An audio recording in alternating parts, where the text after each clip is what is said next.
We heal with zeal. Together we navigate New frontiers.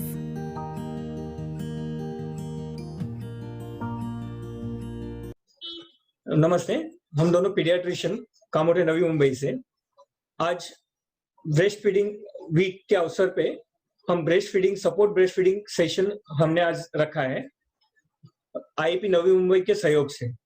तो इस अवसर पर हम डॉक्टर जितेंद्र गवाने जो प्रेसिडेंट है आईआईपी नवी मुंबई के, उनका धन्यवाद करते हैं और डॉक्टर सतीश शाह ने जो आईआईपी नवी मुंबई के सेक्रेटरी, उनका भी धन्यवाद करते हैं। तो आज का सेशन हम किस तरह चलाने वाले हैं, आज हम एक प्रेजेंटेशन देंगे पहले, जिसमें ब्रेस्ट फीडिंग के इंपॉर्टेंस के बारे में बताएंगे, जो राइट फैक्ट्स है उसके बारे में बताएंगे, एंड उसके बाद जो सेशन होगा हमारा क्वेश्चन आंसर सेशन होगा, जो जिसमें हम आपके सारे डाउट्स क्लियर करेंगे। तो one by one doubt clear करेंगे। तब तक हम आपके माइक को म्यूट मोड पे रखेंगे सो दैट डिस्टरबेंस ना हो, एंड देन सब लोग अनम्यूट कर सकेंगे एंड हम एक दूसरे के साथ चर्चा कर पाएंगे। सो सेशन हम इंग्लिश और हिंदी में रखूंगा, बाद में क्वेश्चन आंसर सेशन हम मराठी, हिंदी, इंग्लिश जैसा कंफर्टेबल हो उस लैंग्वेज में हम क्वेश्चन आंसर सेशन कंडक्ट करेंगे। नमस्ते।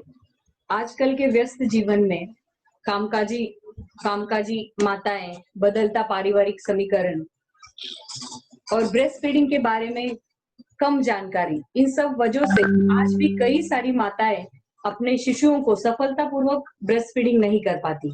इसलिए हर साल अगस्त के पहले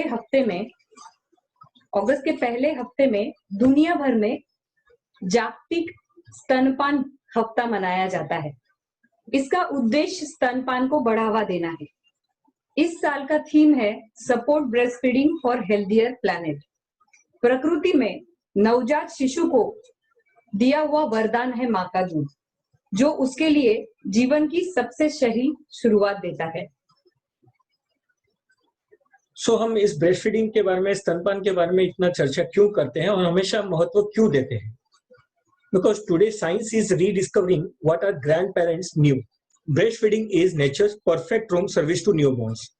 यानी कि जो सदियों से हमारे पूर्वज स्तनपान को विशेष महत्व देते आ रहे थे, जबकि पश्चिम देशों में स्तनपान जल्दी बंद करके वो ऊपर से फॉर्मूला फीड या काउ मिल्क इन पे ज्यादा निर्भर रहते थे। लेकिन जैसे जैसे काउ मिल्क का महत्व उन्हें समझने लगा, वो अभी स्तनपान फिर से स्टार्ट करने लगे और एक्सक्लूसिवली 6 महीने तक सिर्फ माँ का दूध देते हैं।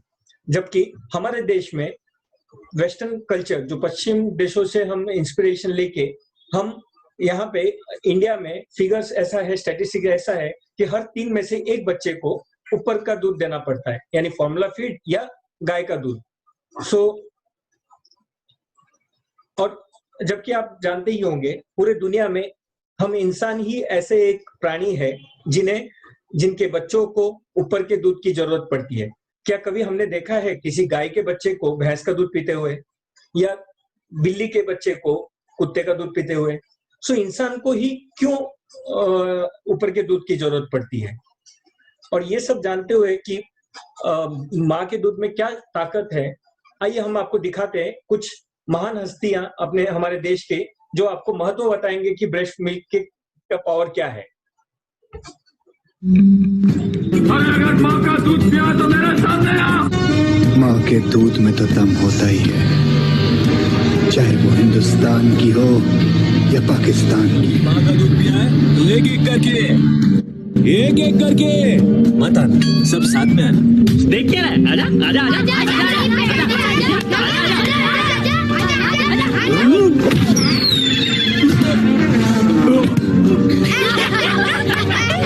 लगा तो मैंने माँ का दूध नहीं पिया। अगर माँ का दूध पिया तो मेरे सामने। सो आपने अभी देखा कि महत्व कितना माँ के दूध का महत्व है। जब माँ का दूध इतना अच्छा होता है तो आइए देखते हैं हमसे क्या गलतियां होती है स्तनपान के दौरान। सबसे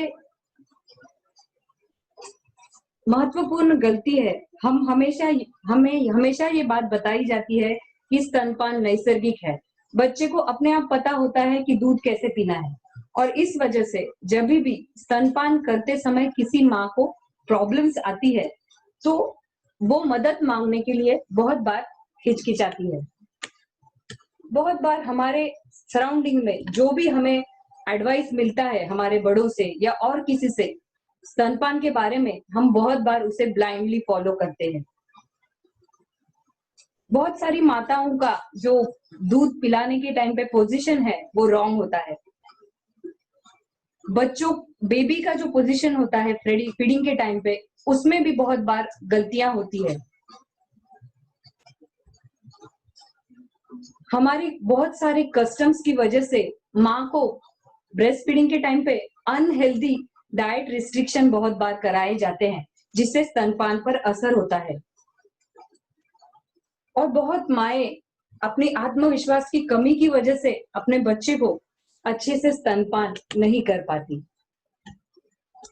तो जब स्तनपान के इतने महत्व है तो हमारा टारगेट क्या होना चाहिए? कब हम कहेंगे कि हमारा जो ब्रेस्ट फीडिंग है वो सक्सेसफुल रहा?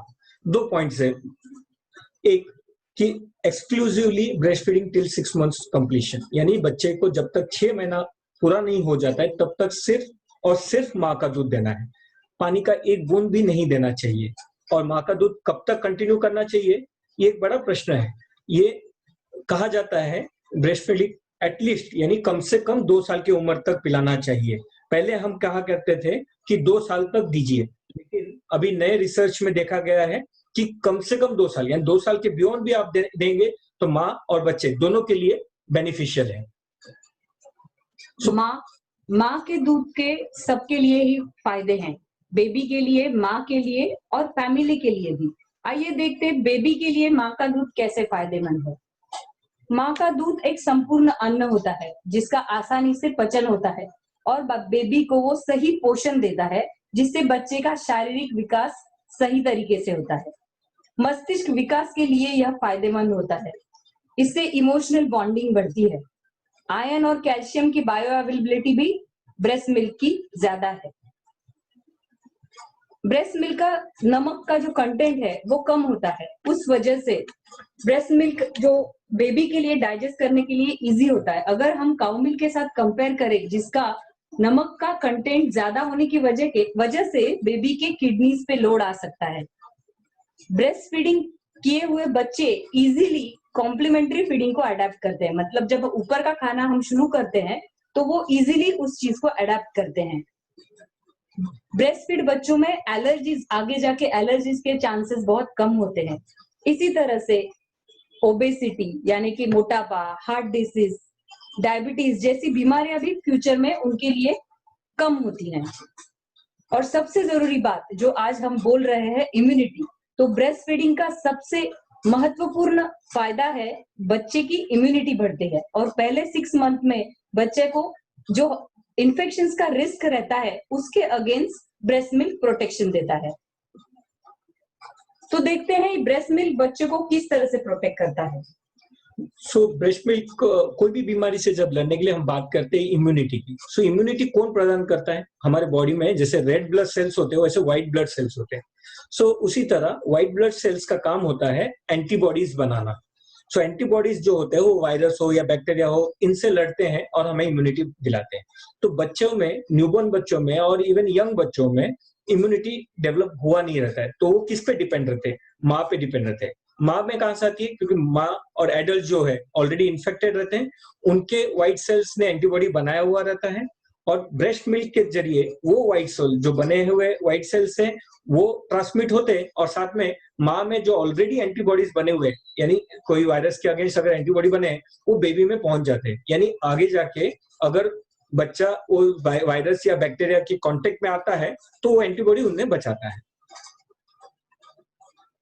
माँ को ब्रेस्ट फीडिंग के क्या फायदे हैं? प्रसूति के बाद होने वाली जो ब्लीडिंग है वो ब्रेस्ट फीडिंग की वजह से कम होती है।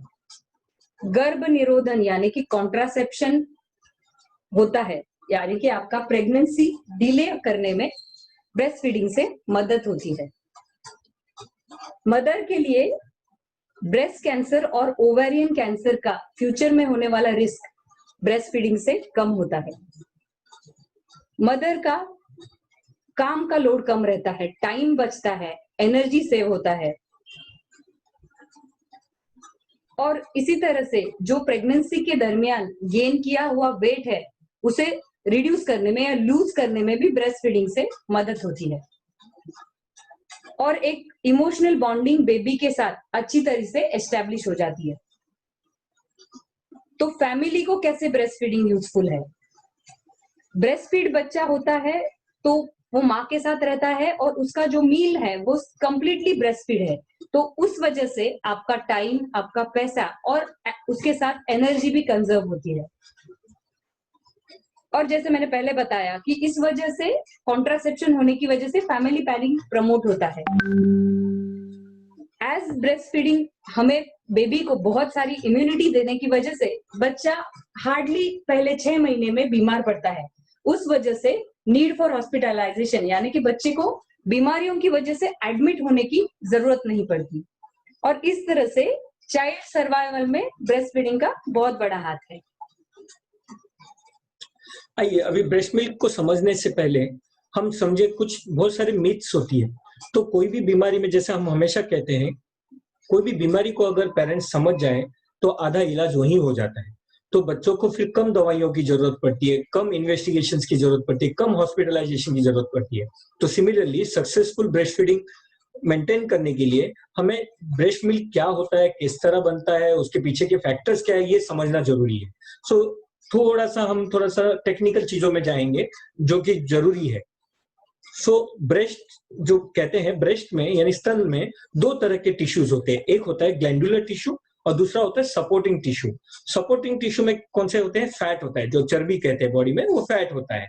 देखा गया है कि सारे मदर्स में जो ग्लैंडुलर टिश्यू है वो सेम मात्रा में होती है, लेकिन फैट मात्रा बदलने की वजह से ब्रेस्ट का साइज चेंज होता है। सो बहुत बार ये मीथ है लोगों में कि जिस मदर को ब्रेस्ट का साइज बड़ा है तो उनका मिल्क प्रोडक्शन ज्यादा होता है। इस तरह नहीं होता है।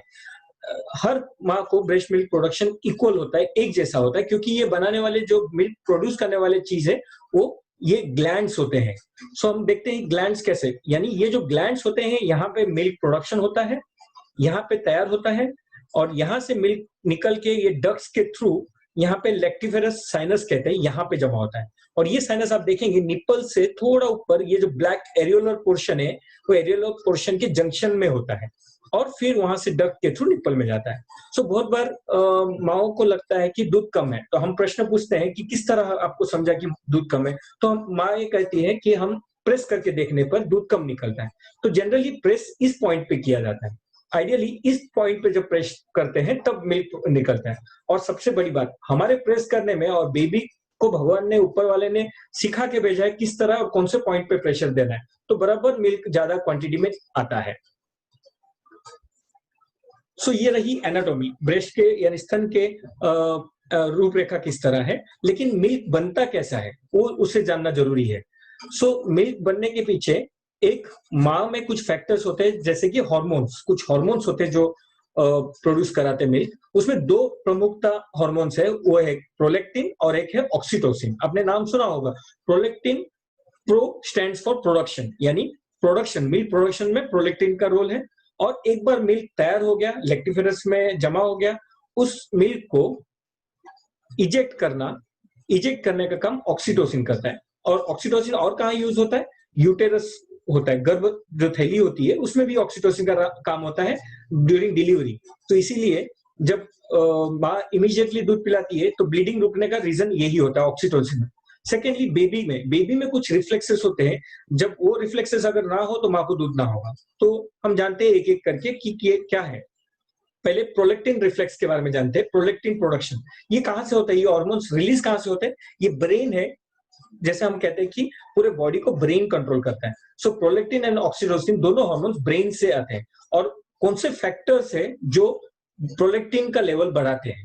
वो है अर्ली सकलिंग, यानी बेबी ने जल्द से जल्द डिलीवरी के बाद माँ के दूध को सक करना, ब्रेस्ट को सक करना। सक करने से मिल्क प्रोडक्शन ज्यादा होता है। How often and how long, then how strongly baby sucks, बच्चा कितना इफेक्ट। सपोज एक प्रीटर्म बेबी जो 9 महीने की उम्र से पहले 8वें महीने में, 7वें महीने में अगर बच्चा जन्म में आ गया तो बेबी का सकलिंग रिफ्लेक्स कम होता है, तो उन मदर्स में प्रोलेक्टिन लेवल कम होता है।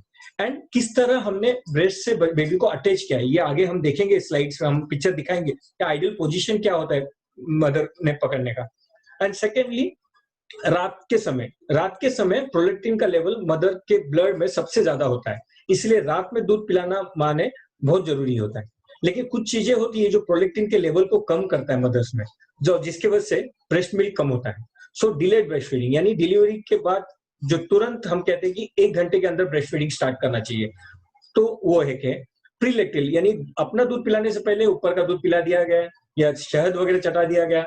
Then prolong interval between feeds, यानी 2 फीडिंग के बीच में पहले महीने की उम्र में ज्यादा गैप रखना। डमी स्पेसिफायर और बॉटल यूज करना, जो निपल कंफ्यूजन हो जाता है, फिर बेबी सकलिंग कम करता है। एंड ब्रेस्ट के कुछ कंडीशन जहां पे माँ को दर्द होता है, पेन होता है, उसकी वजह से उनका प्रोलैक्टिन लेवल कम होता है। और कुछ माँ को किसी कंडीशन की वजह से, किसी बीमारी की वजह से अगर कुछ दवाइयां चल रही है, तो कुछ दवाइयां होती है, ना सभी दवाइयां नहीं, कुछ दवाइयां होती है जो माँ का जो प्रोलैक्टिन लेवल है उन्हें कम करता है। सो इन शॉर्ट आप देख सकते हैं एनहांसिंग फैक्टर क्या है।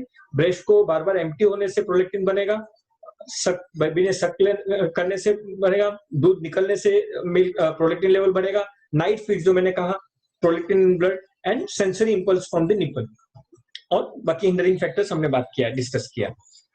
ऑक्सीटोसिन रिफ्लेक्स जो मिल्क को इंजेक्ट करने में मदद करता है, तो उसके लिए क्या है, साइट और साउंड ऑफ द बेबी, यानी माँ काम कर रही है और उधर बेबी का आवाज आया, बेबी को भूख लगने पर बेबी आवाज करने लगता है, रोने लगता है, तो वो एक स्टिमुलस होता है और उस साउंड सुन के मम्मी के ब्रेन से ऑक्सीटोसिन रिफ्लेक्स तैयार होता है और ऑक्सीटोसिन हार्मोन रिलीज होता है। Pleasant thoughts, feelings and sensation in mother, यानी माँ का एकदम शांत रहना, कूल रहना, स्ट्रेस में ना रहना, ये ऑक्सीटोसिन रिफ्लेक्स को बढ़ावा देता है। और इनिबिशन, सो इसके विपरीत, यानी अगर माँ में कॉन्फिडेंस कम है, माँ स्ट्रेस्ड आउट है, थकी हुई है, इमोशनली वीक है, तो ऑक्सीटोसिन रिफ्लेक्स उनमें कम रहता है। एंग्जाइटी है, दर्द है, तो ये सारी चीजें ऑक्सीटोसिन के हार्मोन के लेवल को कम करते हैं। और बेबी में क्या है, बेबी में कुछ रिफ्लेक्सेस होते हैं, routing reflex, Suckling reflex and swallowing reflex. So routing reflex क्या होगा, आपने देखा होगा बेबी के ये जो लिप्स होते हैं, लिप्स के कॉर्नर में हम अगर फिंगर से टच करें, तो बेबी को अगर भूख लगा है तो बेबी ऑटोमेटिकली अपना मुंह फिंगर की तरफ घुमा लेता है। और यही तरीका होता है जब बेबी मुंह नहीं खोलता है, कहते हैं, तो हम कहते हैं कि निपल को आप एक कॉर्नर में टच करिए, टच करने में बेबी अपने आप मुंह खोलेगा। ये ऊपर वाले ने बनाया हुआ एक रिफ्लेक्स है, रूटिंग रिफ्लेक्स कहते हैं।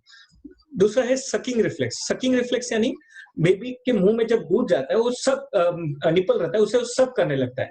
और देन होता है स्वेलिंग, यानी जब मुंह के अंदर दूध मिल जाता है उसे स्वेलो करना, तो ये सकिंग और स्वेलोइंग कोऑर्डिनेशन लगता है। और ये अगेन प्रीटर्म बेबीज में कम देखा जाता है, और जो एक बच्चा जो 9 महीने हो चुका है, वो अच्छी तरह से 9 महीने इनफैक्ट 8 महीने अगर हो चुका है, उसके बाद ये सारे रिफ्लेक्सेस आ जाते हैं और दूध अच्छे से पीने लग जाता है बेबी। अब देखते हैं सफलतापूर्वक स्तनपान करने के लिए हमें कौन से स्टेप्स फॉलो करने हैं। Breast feeding with in 1 hour of birth, मतलब बच्चे के प्रसूति के तुरंत बाद ही 1 घंटे के भीतर उसे माँ का दूध पिलाना जरूरी है। नो प्रीलैक्टियल्स, मतलब माँ के दूध के अलावा उसे कुछ भी नहीं देना है। फीडिंग क्यूज, मतलब फीडिंग के लिए बच्चे के संकेत पहचानना सीखना है। Position of mother and baby, breast feeding के लिए बेबी और मदर के लिए कौन से कंफर्टेबल और करेक्ट पोजीशन है वो हमें जानना जरूरी है। करेक्ट लैचिंग टेक्निक, बेबी का दूध पीने के लिए उसका करेक्ट तरीके से ब्रेस्ट को लैच करना बहुत जरूरी है। हमें ये भी जानना जरूरी है कि कितना फ्रीक्वेंटली हमारे बेबी को ब्रेस्ट मिल्क की जरूरत है। और maternal care during breast feeding, हमें क्या मदर की देखभाल करनी है वो भी हमें जानना है। और ब्रेस्ट फीडिंग हमें कितने ड्यूरेशन के लिए देना है, अब ये सारे स्टेप्स हम डिटेल में देखेंगे। फर्स्ट एंड फॉरमोस्ट सबसे important step in successful breast feeding है प्रसूति के 1 घंटे के भीतर ही बच्चे को ब्रेस्ट फीडिंग के लिए माँ को देना। हमने वो क्वेश्चन जो सर्वे किया था उसमें हमें ज्यादातर आंसर यही मिला है कि फर्स्ट आवर में, आप सभी लोगों का मानना है कि फर्स्ट आवर में चालू करना चाहिए, लेकिन क्यों चालू करना चाहिए? हाँ, तो फर्स्ट आवर में बेबी को फीडिंग शुरू करना क्यों जरूरी है? क्योंकि बेबी या शिशु जब माँ के गर्भ में रहता है तो उसे लगातार पोषण मिलता रहता है प्लासेंटा से, लेकिन जब प्रसूति हो जाती है और बेबी बाहर आता है तो ये न्यूट्रिएंट्स का जो सप्लाई होता है वो कट हो जाता है, तो ये न्यूट्रिएंट सप्लाई बंद हो जाता है। दूसरा, डिलीवरी दरमियान उसका काफी हद तक पानी, इनसेंसिबल फ्लूइड लॉस, मतलब बॉडी में से पानी की कमी होती है। प्लस डिलीवरी की प्रोसेस के दरमियान बहुत सारे पैथोजेंस यानी कि जर्म्स को बेबी एक्सपोज होता है। जो जब बेबी गर्भ के अंदर होता है तो उसका जो वातावरण होता है वो बहुत ही सुरक्षात्मक होता है, और बाहर आने के बाद बेबी को इन सब चीजों की, जैसे कि हाइपोथर्मिया, इन्फेक्शंस, हाइपोग्लाइसीमिया, ये सारी चीजों की रिस्क रहती है। तो इससे हम बेबी को कैसे बचाए? अगर हम बेबी को पहले 1 घंटे में ही माँ का पहला गाढ़ा दूध यानी कि कोलोस्ट्रम पिलाए तो ये सारी चीजों से हम बेबी का बचाव कर सकते हैं। और एक रीजन पहले घंटे में ब्रेस्ट फीडिंग शुरू करने का है, डिलीवरी के बाद बेबी काफी अलर्ट और एक्टिव रहता है, वो फीडिंग करने के लिए रेडी रहता है। इस टाइम पे अगर हम ब्रेस्ट फीडिंग इनिशिएट करें तो आगे ब्रेस्ट फीडिंग सक्सेसफुल होने के चांसेस बहुत बढ़ जाते हैं। और ये सब चीजें, अभी आपके बच्चे अभी थोड़े बड़े हो गए, ये इम्पोर्टेंट क्यों है? ये जरूरी है क्योंकि आप अपने फ्रेंड्स में, रिलेटिव्स में, ये हमने आपको बताया, आप उन्हें बताएं, इस तरह ये चेन ब्रेक ना हो। तो ये बताने से फर्स्ट आवर के मिल्क को गोल्डन आवर बोलते हैं, हमेशा डिलीवरी के फर्स्ट आवर को गोल्डन आवर बोलते हैं, तो आप इस तरह प्रमोट कर सकते हैं। तो जिस तरह बेबी के लिए जरूरी है फर्स्ट आवर, कुछ माँ में भी फैक्टर्स होते हैं जो जरूरी होती है। तो माँ के लिए कैसे फायदेमंद होता है पहले आवर में फीडिंग करना? पहले आवर में फीडिंग करने की वजह से माँ की बॉडी में जो 2 हार्मोन्स है, जैसे हमने पहले देखे, प्रोलैक्टिन और ऑक्सीटोसिन, इनका सर्ज होता है, मतलब उनके लेवल्स बढ़ते हैं। उस वजह से यूटेरस के, मतलब गर्भाशय के कॉन्ट्रैक्शंस होने की वजह से जो ब्लीडिंग होती है डिलीवरी के बाद वो कंट्रोल होती है, वो कम होती है। और जो प्रोलैक्टिन सिक्रीट होता है उसका माँ पर एक कामिंग इफेक्ट होता है, मतलब माँ रिलैक्स होती है, उसे नींद आती है, उसे शांति मिलती है। और तुरंत 1 घंटे में ही बेबी को माँ के पास देने से उनका बॉन्डिंग भी इजीली एस्टेब्लिश होता है। सो हमने देखा है ना, डिलीवरी के बाद तुरंत मदर एकदम स्ट्रेस में रहती है, लेकिन तुरंत बाद एकदम रिलैक्स हो जाते हैं और सो जाते हैं। तो रीजन क्या होता है? यही जो हम प्रोलैक्टिन हार्मोन की बात कर रहे थे। ये प्रोलैक्टिन माँ को शांत करता है, काम करता है, और साथ में मिल्क प्रोडक्शन भी बढ़ाता है। आइए देखते हैं अभी ब्रेस्ट मिल्क की रचना में कैसे विभिन्नता है।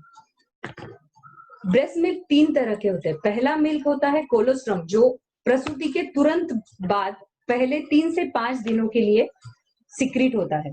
कोलोस्ट्रम पीले रंग का होता है, गाढ़ा होता है, और उसकी क्या विशेषताएं हैं?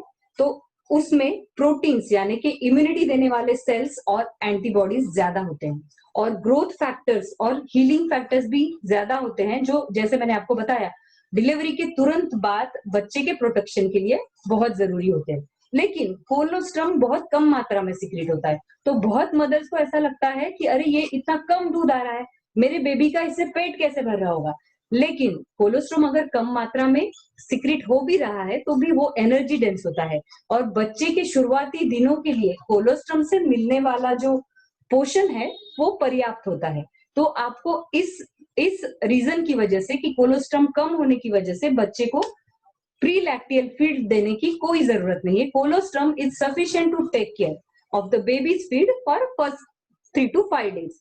3 से 5 दिन बाद जो मिल्क आता है, मदर को जो मिल्क सिक्रीट होता है उसे मैच्योर मिल्क कहते हैं।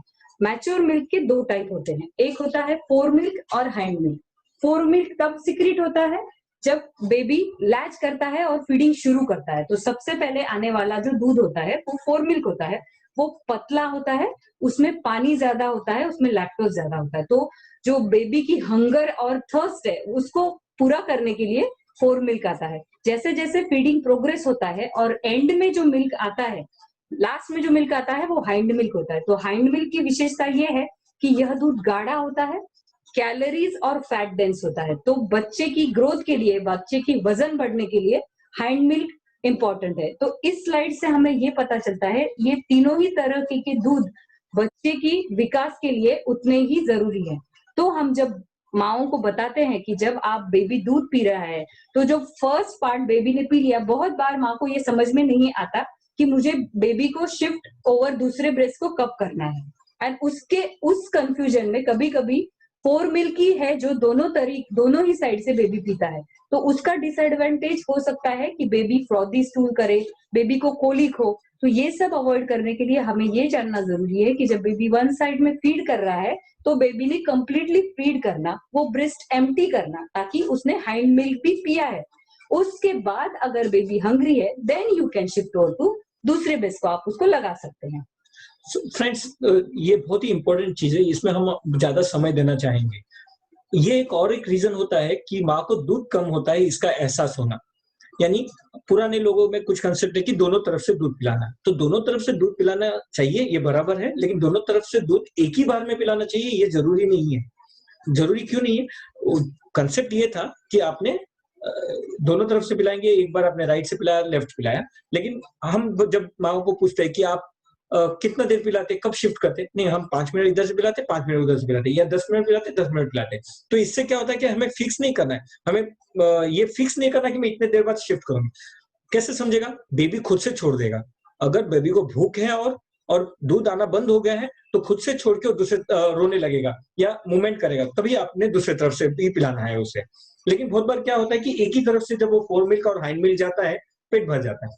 लेकिन जब हम थोड़ा यहाँ से थोड़ा वहां से देने में नुकसान क्या होता है, जैसे मैडम ने कहा कि शुरुआत का दूध में शुगर ज्यादा होता है और पतला होता है, पानी ज्यादा होती है, तो बेबी पी तो लेता है दोनों तरफ से फोर मिल्क चले जाता है पेट में, पेट फुल हो जाता है, पेट भर जाता है, बच्चा सो जाता है। लेकिन जैसे आप जानते हैं कि तेल वाला चीज, चर्बी, फैट वाला जब कुछ खाते हैं, पेट ज्यादा देर तक भरा हुआ रहता है, और मीठा चीज, पतला चीज खाए हो तो तुरंत भूख लग जाती है। यानी बच्चा ने दूध पिया है और आधे घंटे में 1 घंटे में फिर रोने लग गया, फिर घर वालों को लगने लगता है कि अरे अभी तो बच्चे ने दूध पिया था, अब फिर रोने लगा, तो इसका मतलब है कि माँ को दूध कम है, इसीलिए अभी पी के फिर तुरंत। तो ये गलत कंसेप्ट की वजह से माँ को दूध होते हुए भी लगने लगता है कि माँ को दूध कम है, और हम अननेसेसरी फिर ऊपर के दूध की तरफ डाइवर्ट होते हैं। दूसरा जरूरी स्टेप है सक्सेसफुल ब्रेस्ट फीडिंग के लिए, no pre lacteal feeds. Pre lacteals का फीड का मतलब है, बहुत बार लोगों में ये कंफ्यूजन होता है कि इमीडिएटली बर्थ के बाद वो बच्चे को कभी शक्कर का पानी या कभी उसे हनी चटाया जाता है, ऐसी सारी चीजें अभी भी फॉलो की जाती है। इन सब चीजों की वजह से ब्रेस्ट फीडिंग के एस्टेब्लिशमेंट में प्रॉब्लम हो सकती है। दूसरी बात, इन सब चीजों के इंट्रोडक्शन की वजह से बेबी को इन्फेक्शन के भी चांसेस है, और जैसे कि ये सारी चीजें 6 मंथ से नीचे बच्चे की ग्रोथ के लिए नहीं बनी है, तो इससे बेबी का न्यूट्रिशन अफेक्ट होता है, बेबी में वेट लॉस हो सकता है, और जो हमारा जरूरी कोलेस्ट्रॉल है जिससे हमें इम्यूनिटी मिलती है, वो बेबी को नहीं मिलता। दूसरी चीज है, अगर आप बच्चे को प्री लैक्टियल फीड्स दे रहे हो या फिर आपने गाय का दूध दे दिया बॉटल से, इन सब चीजों से बेबीज में निपल कंफ्यूजन हो जाता है, और उस वजह से वो माँ का दूध खींचना बंद कर देते हैं, और इन सब वजह से माँ में एनगॉर्जमेंट, मैस्टाइटिस या फिशर्स, इस तरीके के ब्रेस्ट कंडीशंस हो सकते हैं। आप जानते हैं इंडिया में हमारे प्री लैक्टियल्स में क्या क्या दिया जाता है? कॉमनली बहुत सी जगहों पे दूध देते हैं, बाहर का दूध, या फॉर्मूला फीड देंगे या गाय का दूध देंगे, इन्हें भी हम प्री लैक्टियल्स ही कहेंगे। दूसरा, कुछ लोग शुगर वाटर या ग्लूकोज का पानी देते हैं, कुछ लोग हनी देते हैं, शहद चटाते हैं। तो शहद मीठा होता है, एनर्जी मिलेगा, ये सोच के चटाते हैं, लेकिन आपने ये सभी को बताना है कि शहद 1 साल के नीचे के बच्चों को बिल्कुल नहीं देना चाहिए। रीजन, शहद में एक तरह का बैक्टीरिया ग्रो करता है जिसे बोटुलिनिज्म कहते हैं, उस तरह के टॉक्सिन्स होते हैं, और फूड पॉइजनिंग होने का एक बड़ा रिस्क होता है, और जो कि जानलेवा फूड पॉइजनिंग है। तीसरा, आप विश्वास नहीं करेंगे, हम कुछ ट्राइबल एरियाज में गए हैं जहां पे महुआ नाम का एक लोकल अल्कोहल होता है, वो भी पिलाया जाता है। ये हुआ, हमें दूध पिलाना है, लेकिन एक प्रश्न होता है कि बच्चे को भूख लगी है, ये कैसे समझता है? इसे हम फीडिंग क्यूज बोलते हैं। हम जब प्रश्न पूछते हैं कि आप कब पिलाते हो, आपको कैसे समझा कि बच्चे को भूख लगा है, तो हमें कुछ माएँ कहते हैं कि बेबी जब रोता है तब हम दूध पिलाते हैं। क्या ये योग्य है? नहीं। बच्चे को जब भूख लगता है, बच्चा कुछ अर्ली साइंस दिखाता है और कुछ लेट साइंस होता है। तो अर्ली साइंस क्या होते हैं? तो बेबी पहले अपने हाथ पैर मूव करने लगता है, उसके बॉडी मूवमेंट्स बढ़ जाते हैं। फिर नेक्स्ट स्टेप होता है कि वो हेड, सर, गर्दन अपना इधर उधर घुमाता है, यानी वो माँ को ढूंढ रहा है। फिर नहीं मिलता तो आवाज निकालने लगता है। आप सोच के देखिए, फिर थोड़ा थोड़ा करके आवाज क्विंग बोलते हैं उसको, वो करने लगते हैं। फिर देन और जब थोड़ा सा भूख बढ़ने लगता है वो अपना मुंह खोलने लगता है, अपनी उंगलियों को चूसने लगता है, एंड देन थोड़ी देर में इस तरह सगलिंग साउंड्स करने लगता है। सो ये जो साइंस है ये हमें पिक करना है, and this is the ideal time for feeding. तो ये समय दूध पिलाने से बच्चा ज्यादा दूध पीता है, आराम से दूध पीता है, गैस होने के चांसेस कम हो जाते हैं। जबकि बच्चा जब भूख और बढ़ जाती है, उसका शुगर लेवल कम हो जाता है, तो बच्चा चिड़चिड़ा हो जाता है, इरिटेबल हो जाता है, एंड देन फिर रोने लगता है। यानी रोना यानी बहुत लेट हो चुके हैं, रोना यानी उसका शुगर लेवल काफी ड्रॉप हो चुका है, तो उसमें वो जल पीने के चक्कर में बहुत बार हवा ले लेता है और गैस की समस्या होती है, और फिर हमें गैस की दवाइयां लेनी पड़ती है। तो ऐसा भी अगर कभी सपोज आप काम में बिजी रह गए और आपने अर्ली साइंस मिस कर गया और लेट साइंस यानी बच्चा रोने लग गया, तो क्या करेंगे? तो पहले बच्चे को काम करेंगे, क्योंकि बहुत बार जब इरिटेबल हो जाता है या रोने लगता है बच्चा, दूध पीता नहीं है, तब पहले बच्चे को शांत करेंगे, शांत करके फिर फीडिंग कराएंगे। तो शांत करने के कुछ तरीके होते हैं, जैसे बेबी का खुद का फिंगर उसके मुंह में देंगे तो उसको लगेगा, तो वो सक करने लगेगा, या वो नहीं ले रहा है, अपना हाथ अच्छे से धो के, सोप वाटर से धो के अपना फिंगर से कर सकते हैं, तो जिससे वो शांत होगा। फिर उसको अपने कंधे में लेके थोड़ा सा पीठ को थपथपाएंगे तो काम हो जाता है बच्चा, एंड देन फिर दूध पीता है। सो ये दूध पिलाने से पहले हमें कुछ पोजीशंस होता है, ये जानना जरूरी है। तो ब्रेस्ट फीडिंग के लिए बेबी और मदर का पोजीशंस बहुत ज्यादा जरूरी है। बहुत बार गलतियां इसी में होती है और सक्सेसफुली हम ब्रेस्ट फीड नहीं कर पाते। तो सबसे इंपॉर्टेंट चीज है, मदर और बेबी दोनों ही पोजीशन में कंफर्टेबल चाहिए, रिलैक्स चाहिए, तभी माँ भी अच्छे से दूध पिला सकती है और बेबी भी अच्छे से पी सकता है। अगर दोनों ही कंफर्टेबल नहीं है तो फीडिंग अनसक्सेसफुल होने के चांसेस ज्यादा है। तो उसमें हमें क्या करना है, माँ को सबसे पहले पीठ सीधी रख के, पीठ को सपोर्ट देके आराम से बैठना है, बैक स्ट्रेट रहना जरूरी है।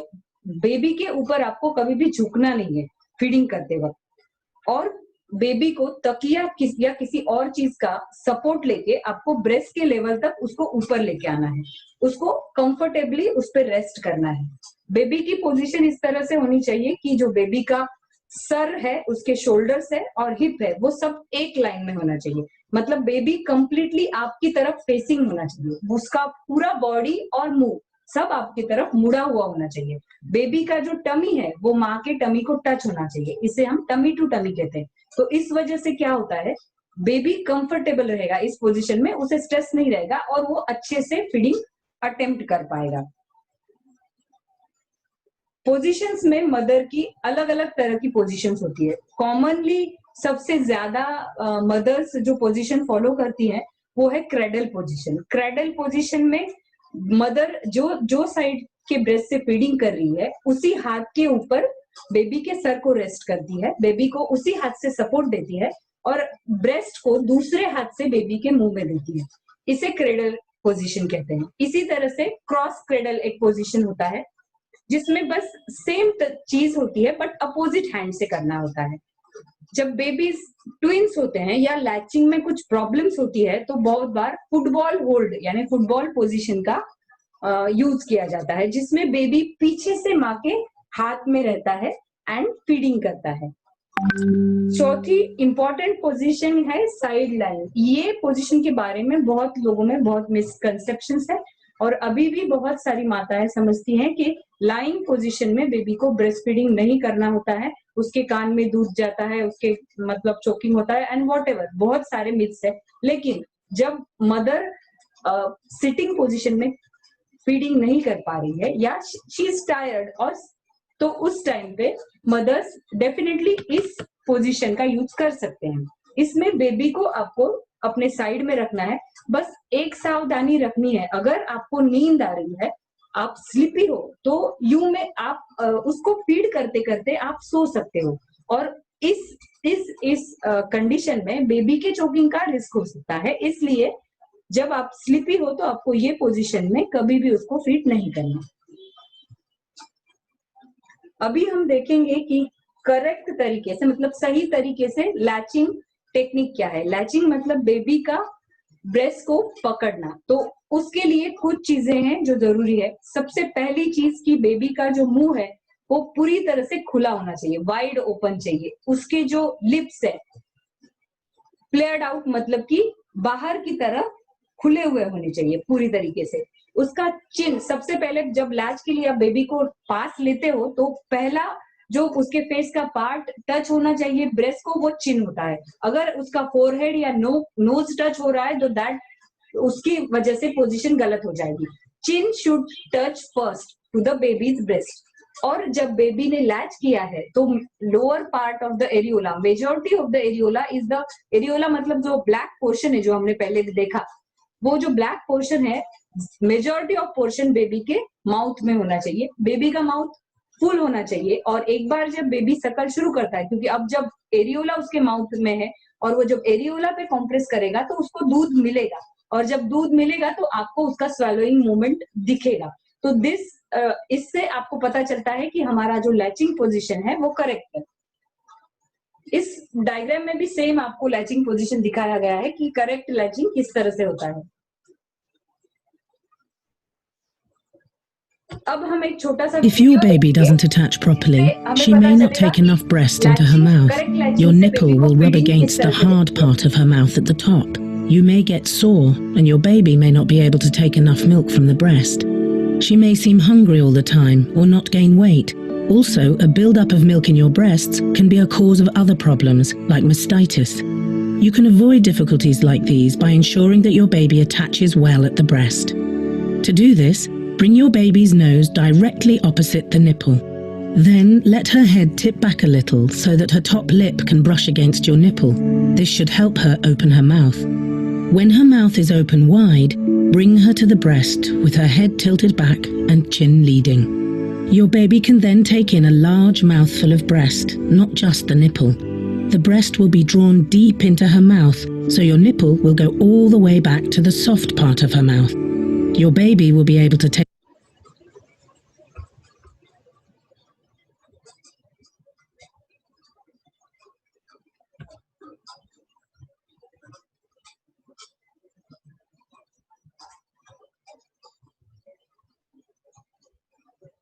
If your baby doesn't attach properly, she may not take enough breast into her mouth. Your nipple will rub against the hard part of her mouth at the top. You may get sore, and your baby may not be able to take enough milk from the breast. She may seem hungry all the time or not gain weight. So आपने देखा जो initial part के video में baby कहाँ nipple को सिर्फ press कर रहा था, और जो आइडियल पोजीशन था वो सेकंड पार्ट में था जहाँ पे एरियोला के जो बॉर्डर होता है वहां प्रेस करना है। और हमने देखा तो एनाटोमी में कि वो एरियोला में वो साइनसेस होते हैं जहां मिल्क जमा रहता है। तो ये एक पोजीशन जो दिखाया गया है ये रॉन्ग पोजीशन है। रॉन्ग पोजीशन आप देख रहे हैं यहाँ पे क्या दिखा रहा है कि ये निप्पल को सिर्फ मुंह में लिया है और आजू बाजू का जो एरियोला है ये पूरा खुला है, ये दिख रहा है ये, जबकि ये बच्चे के मुंह के अंदर होना चाहिए। सो आफ्टर ये जानने के बाद नेक्स्ट क्वेश्चन जो आता है हमारे सामने कि बच्चे को कितने बार दूध पिलाना चाहिए और कब दूध पिलाना चाहिए। सो कहा जाता है कि मिनिमम 8 से 12 बार बच्चा 24 घंटे में दूध पीता है, यानी अप्रोक्सीमेटली कितने घंटे में, 2 से 3 घंटे में बच्चे ने दूध पीना चाहिए। और ये जो 8 बार अगर हम पिलाते हैं उसमें से कम 3 बार नाइट फीड होना जरूरी है। ये अगर हम सामने बैठते तो इसे हम क्वेश्चन आंसर सेशन की तरह लेते हैं। तो 3 बार नाइट फीड में क्यों लेना चाहिए, क्योंकि हमने देखा था कि प्रोलैक्टिन जो हार्मोन होता है वो माँ के ब्लड में रात के समय ज्यादा होता है, तो नाइट फीड करने से माँ के ब्लड में प्रोलैक्टिन हार्मोन्स बढ़ेंगे। सेकेंड, फर्स्ट फ्यू मंथ्स में, यानी आपने सुना होगा कुछ डॉक्टर्स कहते हैं कि 2-2 घंटे में दूध पिलाना चाहिए, यहाँ बराबर है वो कब, लेकिन जब पहले महीने के बच्चे में, क्योंकि बच्चे का बॉडी वेट कम होता है, उसके स्टोरेज टिश्यू कम होते हैं, तो उसमें बच्चे में जो शुगर लेवल होता है वो उनके लिवर में कम, तो बच्चे का शुगर लेवल बहुत जल्दी गिर जाता है, इसलिए 2 घंटे से 3 घंटे तक पिला लेना चाहिए, 3 घंटे से ज्यादा नहीं होना चाहिए। लेकिन जब बच्चा बड़ा हो जाता है 2-3 महीने में, देन बेबी डिमांड करता है, तब हम कहते हैं कि तब टाइम मत देखिए, घड़ी मत देखिए। बेबी को जो हमने फीडिंग क्यूज देखा कि early signs late signs, early signs जब दिखाएगा बच्चा तभी, वो भले 1 घंटे में हो या 4 घंटे में हो, डिमांड फीडिंग कहते हैं हमें से। देन जब फीडिंग कर रहे हैं तो माँ का भी उतना ही ख्याल रखना जरूरी है, क्योंकि माँ, हमने देखा कि माँ का स्ट्रेस, माँ का न्यूट्रिशन, ये सब ऑक्सीटोसिन और प्रोलैक्टिन लेवल को कम करेंगे। तो किस तरह माँ का ख्याल रखना चाहिए मैडम बताएंगे अभी आपको।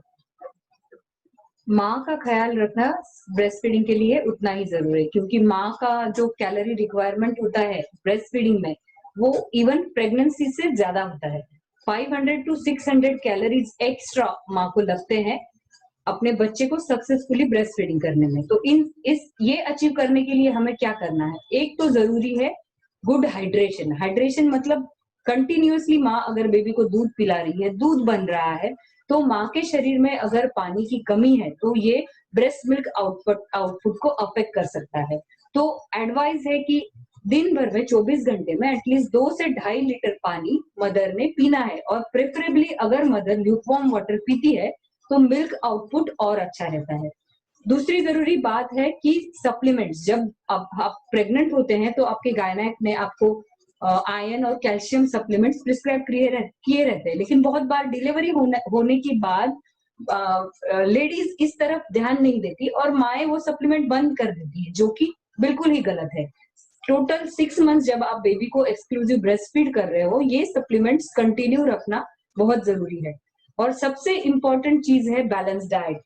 बैलेंस डाइट होना माँ का मिल्क प्रोडक्शन में बहुत जरूरी होता है।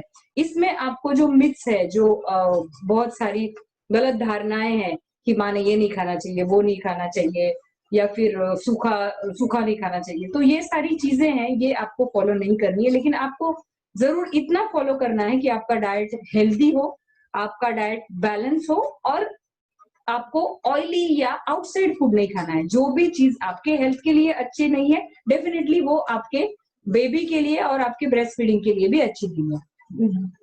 आगे की इंपॉर्टेंट बात है कि मदर्स को ब्रेस्ट फीडिंग के रिलेशन में पॉजिटिव यानी सकारात्मक होना बहुत ज्यादा जरूरी है। बहुत बार अगर आप ये सोच रहे ये मुझसे कैसे होगा, नहीं मेरा तो दूध कम है, मैं हमेशा मदर्स जब क्लिनिक में आते हैं और ये बोलते हैं नहीं मुझे दूध कम है, मैंने कहा आपके दूध कम है बोलने से दूध कम हो जाता है। तो उनको बहुत बार इस बात पे विश्वास नहीं होता, लेकिन ये हमने आपको स्टार्टिंग में ही बताया कि जो आपका साइकोलॉजिकल स्टेटस है, जो आपका पॉजिटिव एटीट्यूड है, वो किस तरह से आपके हार्मोन्स को कंट्रोल करता है, और किस तरह से आप जब बेबी के बारे में लविंगली सोचते हो, मैं ये कर सकती हूँ, मुझे करना है, ये सब सोचते हो, तो इसका रिजल्ट हमेशा से अच्छा मिल्क आउटपुट होता है। दूसरी बात, मदर्स के साथ साथ मदर्स को रेस्ट करना जरूरी है ब्रेस्ट फीडिंग के लिए। बहुत बार मदर्स बोलती है मैं तो दिन भर पिलाती रहती हूँ, मैं कभी सोऊंगी, और ये उनका कंप्लेंट रहता है अगर बेबी 24 घंटे में से 12 घंटे पीता है तो मैं कब सोऊं। तो ये मेरा एडवाइस ये रहता है, अब जो बेबी स्मॉल नैप्स लेता है, मदर उस टाइम पे छोटा नैप ले सकती है और उस टाइम पे वो अपना रेस्ट पीरियड पूरा कर सकती है। दूसरी जरूरी बात है रूमिंग इन। रूमिंग इन मतलब स्टार्टिंग से ही डिलीवरी के बाद अगर बेबी और मदर साथ में रह रहे हैं, साथ में एक ही रूम में उनको नर्स किया जा रहा है, तो वो बॉन्डिंग और ब्रेस्ट फीडिंग दोनों के लिए बहुत अच्छा होता है। अभी हम देखेंगे कुछ कॉमन प्रॉब्लम्स जो यूजुअली ब्रेस्ट फीडिंग करते टाइम बहुत सारी मदर्स को होते हैं। इसमें से ये फोटो आप देख रहे हैं, इसमें दिखाए गए निपल्स इन्वर्टेड निपल है। इन्वर्टेड निपल मतलब निपल जो है अंदर की तरफ मुड़ा हुआ होता है, और फ्लैट निपल, फ्लैट निपल्स मतलब जो निपल है वो प्रोट्रूडिंग नहीं होता। तो ये दोनों ही केसेस में कभी कभी बेबी को लैच होते टाइम डिफिकल्टी होती है। तो इन चीजों के लिए हमें क्या करना है, तो एडवाइज्ड मेथड्स है कि आपको फ्लैट निपल्स के लिए आपको सिरिंजिंग कर सकते हैं। सिरिंजिंग में साथ साथ आप ब्रेस्ट शील्ड यूज कर सकते हैं। ब्रेस्ट शील्ड से क्या होता है, फ्लैट निपल जो होता है वो शील्ड यूज करने से उसे एक शेप मिलता है और बेबी को लैच करने में हेल्प हो जाती है। अगला कॉमन प्रॉब्लम है पेन व्हाइल नर्सिंग। बहुत सारी मदर्स को ये कंप्लेन होती है कि मुझे बहुत दुख रहा है फीडिंग में, मैं कैसे फीडिंग कंटिन्यू करूं, और उस पेन की वजह से उनका ध्यान भी ब्रेस्ट फीडिंग से हटता है। लेकिन जो शुरुआत में इमीडिएटली आफ्टर डिलीवरी कुछ दिनों के लिए एक सेंसेशन ब्रेस्ट में रहता है जो कॉमन है, नॉर्मल है। It is there only for 3-4 days. Starting के 4-5 दिनों के लिए टिंगलिंग सेंसेशन या थोड़ा सा पेन नॉर्मल है, वो चला जाना चाहिए। लेकिन अगर आगे भी आपको बेबी जब सक कर रहा है या बेबी जब फीड कर रहा है तो सिग्निफिकेंट पेन हो रहा है, तो दैट मीन्स एक तो आपको कुछ प्रॉब्लम हो सकती है निपल्स में, या तो फ्लैट निपल या इन्वर्टेड निपल या सोर निपल्स इस तरीके से, या फिर बेबी की जो लैचिंग पोजीशन है वो करेक्ट नहीं है। जब बेबी करेक्ट तरीके से लैच नहीं करता और सिर्फ निपल पे ही स्टक करता है, तो निपल में जो नर्व एंडिंग्स है उसके दबने की वजह से मदर्स को पेन सेंसेशन ज्यादा होता है। अगला कॉमन प्रॉब्लम है क्रैक निपल्स। तो क्रैक निपल्स भी सिमिलरली बेबी के फॉल्टी लैचिंग की वजह से होते हैं, और इसको ठीक करने के लिए अभी बहुत सारी ऑइंटमेंट्स अवेलेबल है जो मदर्स यूज कर सकती है। ऑइंटमेंट लगाते टाइम अल्टरनेट फीडिंग कर सकती है। If you are applying ointment to one side, आप दूसरे साइड से फीड कीजिए।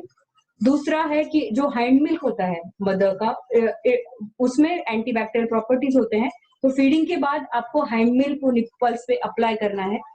निपल्स को अगर आप ड्राई मतलब एयरी रखे, मतलब थोड़ी देर उनको खुला रखे, तो एयर की वजह से क्रैक निपल ठीक होने में हेल्प होती है। नेक्स्ट प्रॉब्लम इज ब्रेस्ट एनगॉर्जमेंट, मतलब स्तनों का सूजना। अभी ये तो दो फिगर्स दिखाई गई हैं, उनमें आपको डिफरेंस पता चलेगा कि जो फर्स्ट वाला ब्रेस्ट है उसमें आपको नॉर्मल ब्रेस्ट टिश्यू दिख रहा है और इसमें ग्लैंड्स दिख रहे हैं, आपको मिल्क ग्लैंड्स दिख रहे हैं। तो जब एनगॉर्जमेंट मतलब क्या होता है, ये जो ग्लैंड्स है वो पूरी तरह से भरे हुए हैं, वो फुल हो गए हैं, हार्ड हो गए हैं। ऐसा कब होता है? एनगॉर्जमेंट कब होता है? अगेन एनगॉर्जमेंट जो है वो फॉल्टी फीडिंग की वजह से होती है। अगर मैं बहुत समय तक बेबी को दूध नहीं पिला रही, दूध तो बनते जा रहा है, 3-4 घंटा मैंने फीडिंग किया नहीं है, तो बिकॉज ऑफ फीडिंग ना करने की वजह से ये जो ग्लैंड्स है ये फुल हो जाते हैं। या फिर अगर मेरा बच्चा लैचिंग ढंग से नहीं कर रहा है, मिल्क तो बन रहा है लेकिन वो ले नहीं पा रहा है, तो उस कंडीशन में भी जो मिल्क है वो जमता जाएगा और एनगॉर्जमेंट होगा। एनगॉर्जमेंट ठीक करने के लिए सबसे इंपॉर्टेंट है आपकी लैचिंग पोजीशन करेक्ट कीजिए। दूसरा जरूरी है फ्रीक्वेंट फीडिंग कीजिए। अगर बेबी कंप्लीटली फीड करने के बाद भी आपके ब्रेस्ट में मिल्क है तो प्लीज उसको एक्सप्रेस कीजिए। एक्सप्रेस करके निकालने से आपके ग्लैंड्स जो फुल हो रहे हैं, हार्ड हो रहे हैं, सोर हो रहे हैं, वो नहीं होंगे। दूसरा, जब ऑलरेडी एनगॉर्ज हो चुकी है ब्रेस्ट, तो रिलीफ के लिए हमें क्या करना है? तो माइल्ड एनाल्जेसिक हम ले सकते हैं। दूसरा, हम हॉट फोमेंटेशन ले सकते हैं। गर्म पानी की शॉवर ले सकते हैं आप, या गर्म पानी की थैली रख सकते हो जिसमें जो भरा हुआ मिल्क है उसको बाहर निकलने में मदद हो जाए। लेकिन अगर ब्रेस्ट एनगॉर्जमेंट ठीक नहीं हो रहा है, वो ज्यादा मुश्किल दे रहा है, या आपको उसके साथ साथ बहुत सीवियर पेन हो रही है, रेडनेस आ रहा है आपके निपल के अराउंड और फीवर आ रहा है, तो आपको तुरंत आपके गायनेक को कंसल्ट करना जरूरी है। ये बहुत कॉमन प्रॉब्लम है जो क्लिनिक्स में हमें बहुत सारी मदर्स पूछती हैं, ऑलमोस्ट सारी ही मदर पूछती हैं कि मेरा बेबी फीड करते करते सो जाता है, तो क्या ये सही है या गलत है? तो इसमें कैसा है कि दो तरह की चीजें हैं। अगर आपका बेबी फीड कर रहा है और स्टार्टिंग में ही बेबी सो गया, तो डेफिनेटली बेबी ने अच्छे से फीड नहीं किया है और you need to wake the baby up to feed. ये आपको कैसे पता चलेगा? क्योंकि आपका ब्रेस्ट फुल है, उसने जस्ट स्टार्ट किया था फीडिंग लेना एंड द बेबी स्लेप्ट, तो आपको समझ में आ रहा है कि डेफिनेटली इसका फीडिंग तो हुआ नहीं है। तो ऐसे में आपको बेबी को उठाना कैसे है? उसको सर पे सहलाना है, उसको कान में टिकल करना है, पैरों में टिकल करना है, और फिर भी अगर बेबी नहीं उठ रहा है तो आप एक कर सकते हो, बेबी को अनड्रेस करो, उसके कपड़े निकालो, तो जो थोड़ी सी उनकी जो वार्मथ उनको स्लीपी रखती है वो जाने की वजह से बेबी जग जाते हैं और एक्टिव हो जाते हैं। इस तरह से आप बेबी को जगा सकते हैं फीडिंग के टाइम पे। सो ये सारे चीजें जानने के बाद भी लास्ट क्वेश्चन सभी के इसमें आता है कि whether my baby is receiving adequate milk और नॉट, यानी बेबी को सही से सही प्रमाण में मात्रा में दूध मिल रहा है कि नहीं, ये कैसे हमें पता चले? सो उसके भी कुछ पॉइंट्स होते हैं जिससे आप कॉन्फिडेंट रह सकते हैं कि बच्चे को सही दूध मिल रहा है। मुझे क्या लगता है, आपको क्या लगता है, डॉक्टर को क्या लगता है, घर वालों को क्या लगता है, वो इम्पोर्टेंट नहीं है। किसी को कुछ भी लगे कि दूध कम है, लेकिन सबसे जो चीज है जो बताएगा कि दूध सही है वो है ये बेबी का वेट गेन होना। पहले हफ्ते में जैसे मैडम ने बताया कि फ्लूइड लॉस होने लगता है, बॉडी में से इनसेंसिबल वाटर लॉस होता है। तो देखा गया है कि जन्म वजन के बाद जब बच्चा डिस्चार्ज होकर घर आता है 7 दिन तक वजन कम होता है, बच्चे का 10 से 15% वेट लॉस करता है बच्चा, एंड 10 से 14 दिन में फिर से जन्म वजन तक पहुंचता है, एंड उसके बाद बच्चा बढ़ना स्टार्ट होता है। कितना बढ़ना चाहिए? बच्चा फर्स्ट 3 मंथ्स की उम्र में 20 से 30 ग्राम अगर पर डे, यानी दिन के अगर 20 से 30 ग्राम अगर वजन उनका बढ़ रहा है, इसका मतलब कि दूध सही मिल रहा है, दूध सही मिल रहा है इसलिए तो वजन बढ़ रहा है। दूसरा, बच्चा, मम्मियाँ कहते हैं कि इसको दूध कम होता है, मुझे दूध कम हो रहा है, बच्चा दूध कम पी रहा है, तो मैं पूछता हूँ कि यूरिन बच्चा कितने बार, और यूरिन तो बहुत करता है, कम से कम 10-12 बार तो करता है। तो यानी यूरिन होने के लिए बच्चे के पेट में पानी जाना चाहिए, और पानी का सोर्स क्या है, दूध होता है। तो इसलिए अगर बच्चा 6 to 8 टाइम्स 24 घंटे में अगर यूरिन पास करता है, तो इसका मतलब है कि बेबी को अच्छा दूध मिल रहा है। और इंपॉर्टेंट पॉइंट है कि 2 फीडिंग के बीच में बच्चा कंफर्टेबल है, सोया है, सो के उठता है, वो जो हमने अर्ली साइंस लेट साइंस देखा वो अगर दिखा रहा है, अच्छा खासा बीच में 1.5-2 घंटा सोया, तो इसका मतलब है कि दूध उसका पेट भरा था। इसी हेलो, हाँ जी, आप अभी अनम्यूट करिए अपने आप को और क्वेश्चन पूछ सकते हैं, या चैट बॉक्स पे भी आप क्वेश्चंस लिख सकते हैं, डाउट्स आपके अभी क्लियर करेंगे, या you can ask your doubts.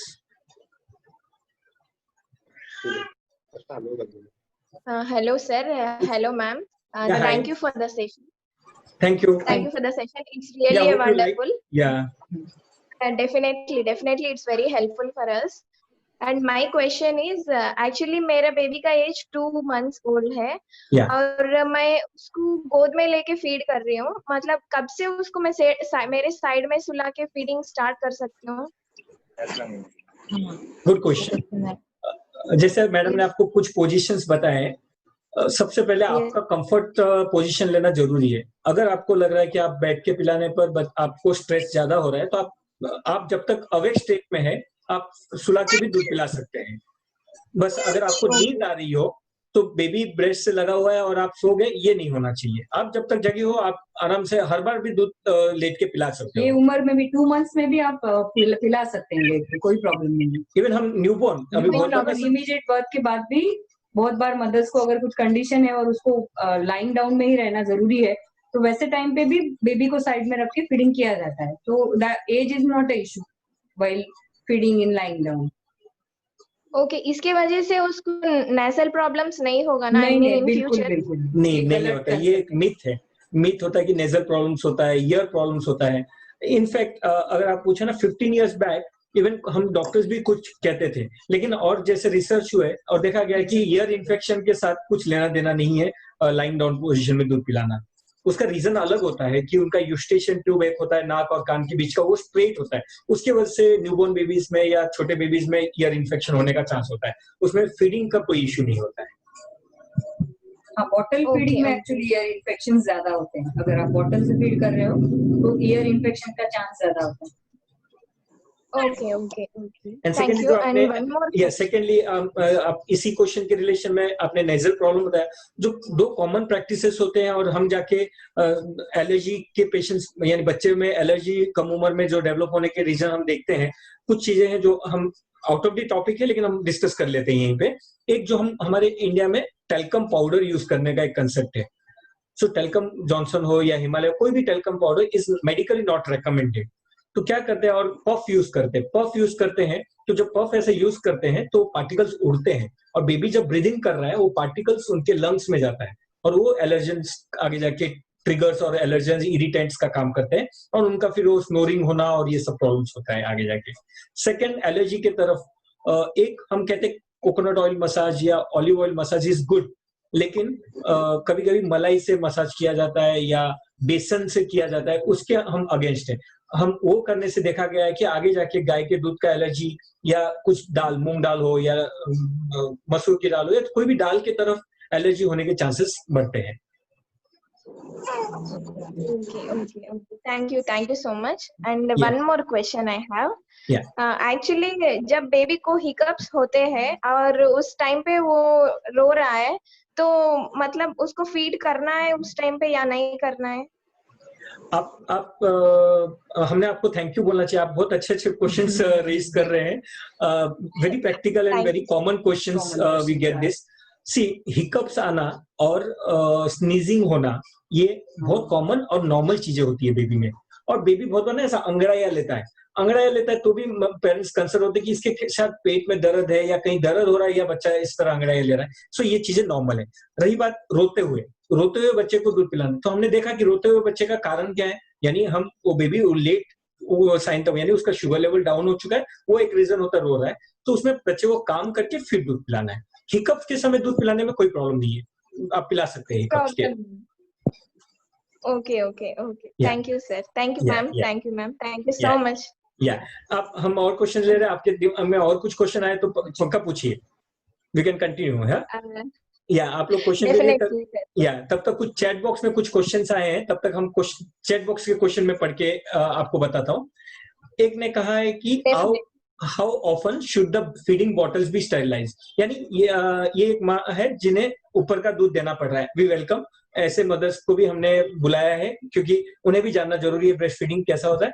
तो हम कहते हैं कि अगर किसी कारण, हम तो सलाह नहीं देंगे कि बॉटल देना चाहिए, क्यों नहीं देना चाहिए उसके पीछे के रीजंस बताते हैं। एक अर्ली कॉम्प्लिकेशंस कुछ होते हैं और फिर लेट कॉम्प्लिकेशंस कुछ होते हैं बॉटल फीडिंग के। सो अर्ली कॉम्प्लिकेशंस क्या है, हमने जब अभी देखा प्रोलेक्टिन रिफ्लेक्स और ऑक्सीटोसिन रिफ्लेक्स में, तो प्रोलेक्टिन लेवल कम करने के पीछे रीजन है बेबी को पैसिफायर या निप्पल मुंह में देना।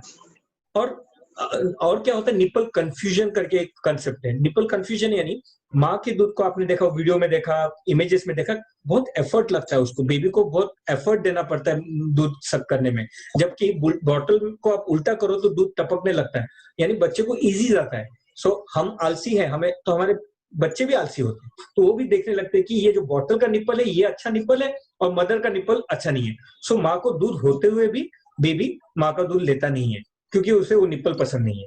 सेकेंड, फिर भी अगर, और हम कहते हैं कि अगर किसी कारणवश मदर को कोई प्रॉब्लम है और ऊपर का दूध देना पड़ रहा है, तो हम कहते हैं कि चम्मच कटोरी में दे, चम्मच और कटोरी से पिलाएं, क्योंकि चम्मच कटोरी में बैक्टीरिया या वायरस ग्रो करने के चांसेस कम होते हैं। तो वो भी हम कहते हैं कि स्टेरिलाइज करके यूज करें, क्योंकि जो बॉटल का जो ये निप्पल होता है वो लेटेक्स या रबर का बना हुआ रहता है, जिसमें इजीली बैक्टीरिया ग्रो करता है। सो इन सिंपल वर्ड, बॉटल हमारे कंट्री के लिए बनी नहीं है। ये कहाँ पे ज्यादा करके, जहाँ पे हाइजीन ज्यादा है और कोल्ड कंट्रीज है, यूरोपियन कंट्रीज जहाँ पे ठंडा वेदर है, यहाँ पे हम, आपने देखा होगा खाना अगर फ्रिज में ना रखो, थोड़ा देर बाहर रहे तो खाना खराब हो जाता है। तो सिमिलरली बॉटल में तुरंत बैक्टीरिया और वायरसेस ग्रो करने लगते हैं और वो बच्चे के पेट में जाता है और फिर बच्चे को लूज मोशंस और सर्दी खांसी होने लगता है। यहाँ पे गुगली चीज है कि हमारे पास बच्चे 4 महीने के उम्र में आते हैं इन्फेक्शन लेके कि लूज मोशन हो गया, 5 महीने की उम्र में लूज मोशन हो गया, तो हम कहते हैं ये बॉटल का नतीजा है। तो बॉटल तो हमें 1 महीने की उम्र से पिला रहे, तो अब तक क्यों नहीं हुआ, अभी क्यों हुआ? तो रीजन, क्योंकि माँ, जैसे हमने एंटीबॉडीज की बात की, जैसे माँ के दूध से एंटीबॉडीज मिलता है, वैसे प्रेगनेंसी के दौरान जो बच्चा गर्भ में होता है, तब माँ से पैसिव इम्यूनिटी यानी एंटीबॉडीज ब्लड के थ्रू बच्चे के बॉडी में आए हुए रहते हैं, वो बच्चे को इन्फेक्शन से बचाए हुए रहते हैं। और जब 3-4 महीने की उम्र तक वो एंटीबॉडीज का लेवल कम हो जाता है एंड बच्चों को इन्फेक्शन होने के चांसेस बढ़ते हैं। और फिर हम किस चीज के साथ जोड़ते हैं, बच्चे को शायद दांत आ रहे हैं और बेचारे वो दांतों को दोष देने लग जाते हैं। फिर भी अगर आप मुझे पूछेंगे कि हम बॉटल नहीं छोड़ सकते और बॉटल को कितना स्टेरिलाइज, तो आपका ये क्वेश्चन का आंसर मैं बहुत ज्यादा घुमा फिरा के बहुत इधर उधर से अभी आ रहा हूँ आपके आंसर के लिए। हम कहेंगे कि आपने घर पे 1 या 2 बॉटल नहीं रखना है, कम से कम 4-5 बॉटल रखना है। अगेंस्ट बहुत दिल पे पत्थर रख के हम ये कह रहे हैं। और एक बार अगर आपने स्टेरिलाइज किया है तो उसको फिर से स्टेरिलाइज करने के बाद ही आप यूज कर सकते हैं, बिना स्टेरिलाइज करके नहीं यूज कर सकते। और ये बहुत, यानी अभी हमने देखा कि बच्चा 8 से 10 बार दूध पीने वाला है, तो यानी 2-2 घंटे में दूध पीने वाला है, तो 2-2 घंटे में क्या आप बॉटल को उबाल के स्टेरिलाइज करोगे? तो ये पॉसिबल नहीं होता है। तो हमारे देश में फिर शॉर्टकट मारते हैं। किस तरह शॉर्टकट करते हैं? गर्म पानी से सिर्फ धोके निकाल देते हैं। तो क्या सिर्फ धोके निकालने से बैक्टीरिया वायरस डिस्ट्रॉय होने वाले नहीं होने वाले? तो वो एक रीजन होता है। अगर यूज करना है तो हर बार यूज करना है, तो बेटर है फिर 4-5 सेट रखो, एक साथ उबाल लो और फिर शाम को और एक बार उबाल लो, तो उस तरह एक आप कर सकते हैं। नेक्स्ट क्वेश्चन है, if mother is carrying some illness even for a normal cold, does baby gets infected due to breastfeeding? बहुत ही इंपॉर्टेंट क्वेश्चन और बहुत कॉमन डाउट लोगों में होता है, और ये गलत धारणा है जो लोगों में है कि माँ अगर बीमार है तो बच्चे को भी बीमारी दूध के जरिए होता है। हम एक सिंपल सा एग्जांपल देते हैं। जब बच्चा स्कूल में जाता है, एक बच्चा छींक रहा है, सर्दी खांसी है, उसके बगल में बच्चे को बैठा हुआ बच्चे को भी सर्दी खांसी हो जाता है, तो हम पूछते कि किसी को था? हाँ नहीं, स्कूल में इसके फ्रेंड को था बोलते, तो वो कैसे होता है? तो सिमिलरली माँ बच्चे के सबसे 24 घंटे में सबसे ज्यादा नजदीक होते हैं। तो माँ जब सर्दी, अभी हम कोरोना के बारे में सब अब हमारा नॉलेज काफी बड़ा है लोगों में कि कोरोना किस तरह फैलता है। हम मास्क क्यों पहनते हैं? क्योंकि जो वायरसेस होते हैं, कोरोना भी एक वायरस है जिस तरह सर्दी खांसी करने वाला वायरस है। तो ये कहाँ से फैलते हैं? ये नाक के थ्रू एंटर करते हैं और नाक के थ्रू ही बाहर आते हैं। जो हम सांस लेते हैं, उस सांस में से वायरस बाहर निकलते हैं, और वो सांस जब हम हवा में जाता है, वायरस हवा में रहता है और बेबी वो सांस ले लेता है, उससे होता है, दूध से नहीं होता। इनफैक्ट माँ को सर्दी है, माँ ने मास्क लगा सकते हैं, हैंड वॉश करके बेबी को फीडिंग कराना चाहिए। इवन कोरोना के मदर्स को, माँ को कोरोना पॉजिटिव है और बेबी को कोरोना नहीं है, फिर भी हम दूध पिलाने के लिए कहते हैं कि क्योंकि हमने देखा एंटीबॉडीज जो है ना, वो बच्चे को इम्यूनिटी बढ़ाएंगे। तो वो जो नॉर्मल कोल्ड माँ से बच्चे को होगा नहीं, उल्टा माँ का दूध पिलाने से। या जी, नेक्स्ट क्वेश्चन है, I am feeding my baby 1 to 1.5 hour, but still she gets hungry after 10 minutes. What can I do about it? ये अगेन बहुत बार प्रैक्टिकल चीज है कि आप एक बार में एक ही तरफ से पिला रहे हैं और आधे घंटे तक पी रहा है, फिर भी बच्चे को कैसे भूख लग जाती है। सो ये कंसेप्ट हमें जानना जरूरी है कि स्लो सकर्स होते हैं और फास्ट सकर्स होते हैं। स्लो सकर्स यानी फास्ट सकर्स यानी कुछ बच्चे उतना ही दूध पीने के लिए उन्हें 15 से 20 मिनट लगता है, और जबकि कुछ बेबीज को उतना ही दूध पीने के लिए आधा घंटे से कभी कभी 45 मिनट्स, पौना घंटे तक भी बच्चा दूध पीता है। तो दूध पी के उसका पेट भरा है कि नहीं, कैसे समझा? बेबी जब खुद से छोड़ दे और सो जाए तो आप समझिएगा कि उसका पेट भरा है। बच्चा सोया नहीं है तो इसका मतलब कि अभी और उसको दूध पीना है। आप दूसरी तरफ से लगा सकते हैं, ये हार्ड एंड फास्ट रूल नहीं कि आप एक ही तरफ से दूध पिलाओ। एक तरफ से पी के भी वो सो नहीं रहा है तो उसको दूसरी तरफ से भी पिलाइए। और दूसरा कि फिर भी हो रहा है तो हम कहते हैं कि आप ये चीज की तरफ देखिए कि बच्चा यूरिन कितने बार कर रहा है। अगर 6 to 8 टाइम्स यूरिन हो रहा है और बेबी को दूध कम है क्या? फिर नहीं, दूध कम नहीं है, लेकिन फिर बार बार क्यों पीता है और बच्चा रो क्यों रहा है? कुछ और रीजन हो सकता है। फिर भी अगर कभी कभी हो सकता है कुछ रीजन की वजह से, जिस तरह मैटरनल स्ट्रेस है और हो सकता है दूध, तो उस समय हम कभी कभी दोनों तरफ से पी लिया बेबी ने और फिर भी सो नहीं रहा है, तो हो सकता है फिर तभी हम टॉप फीड के लिए एडवाइस कर सकते हैं।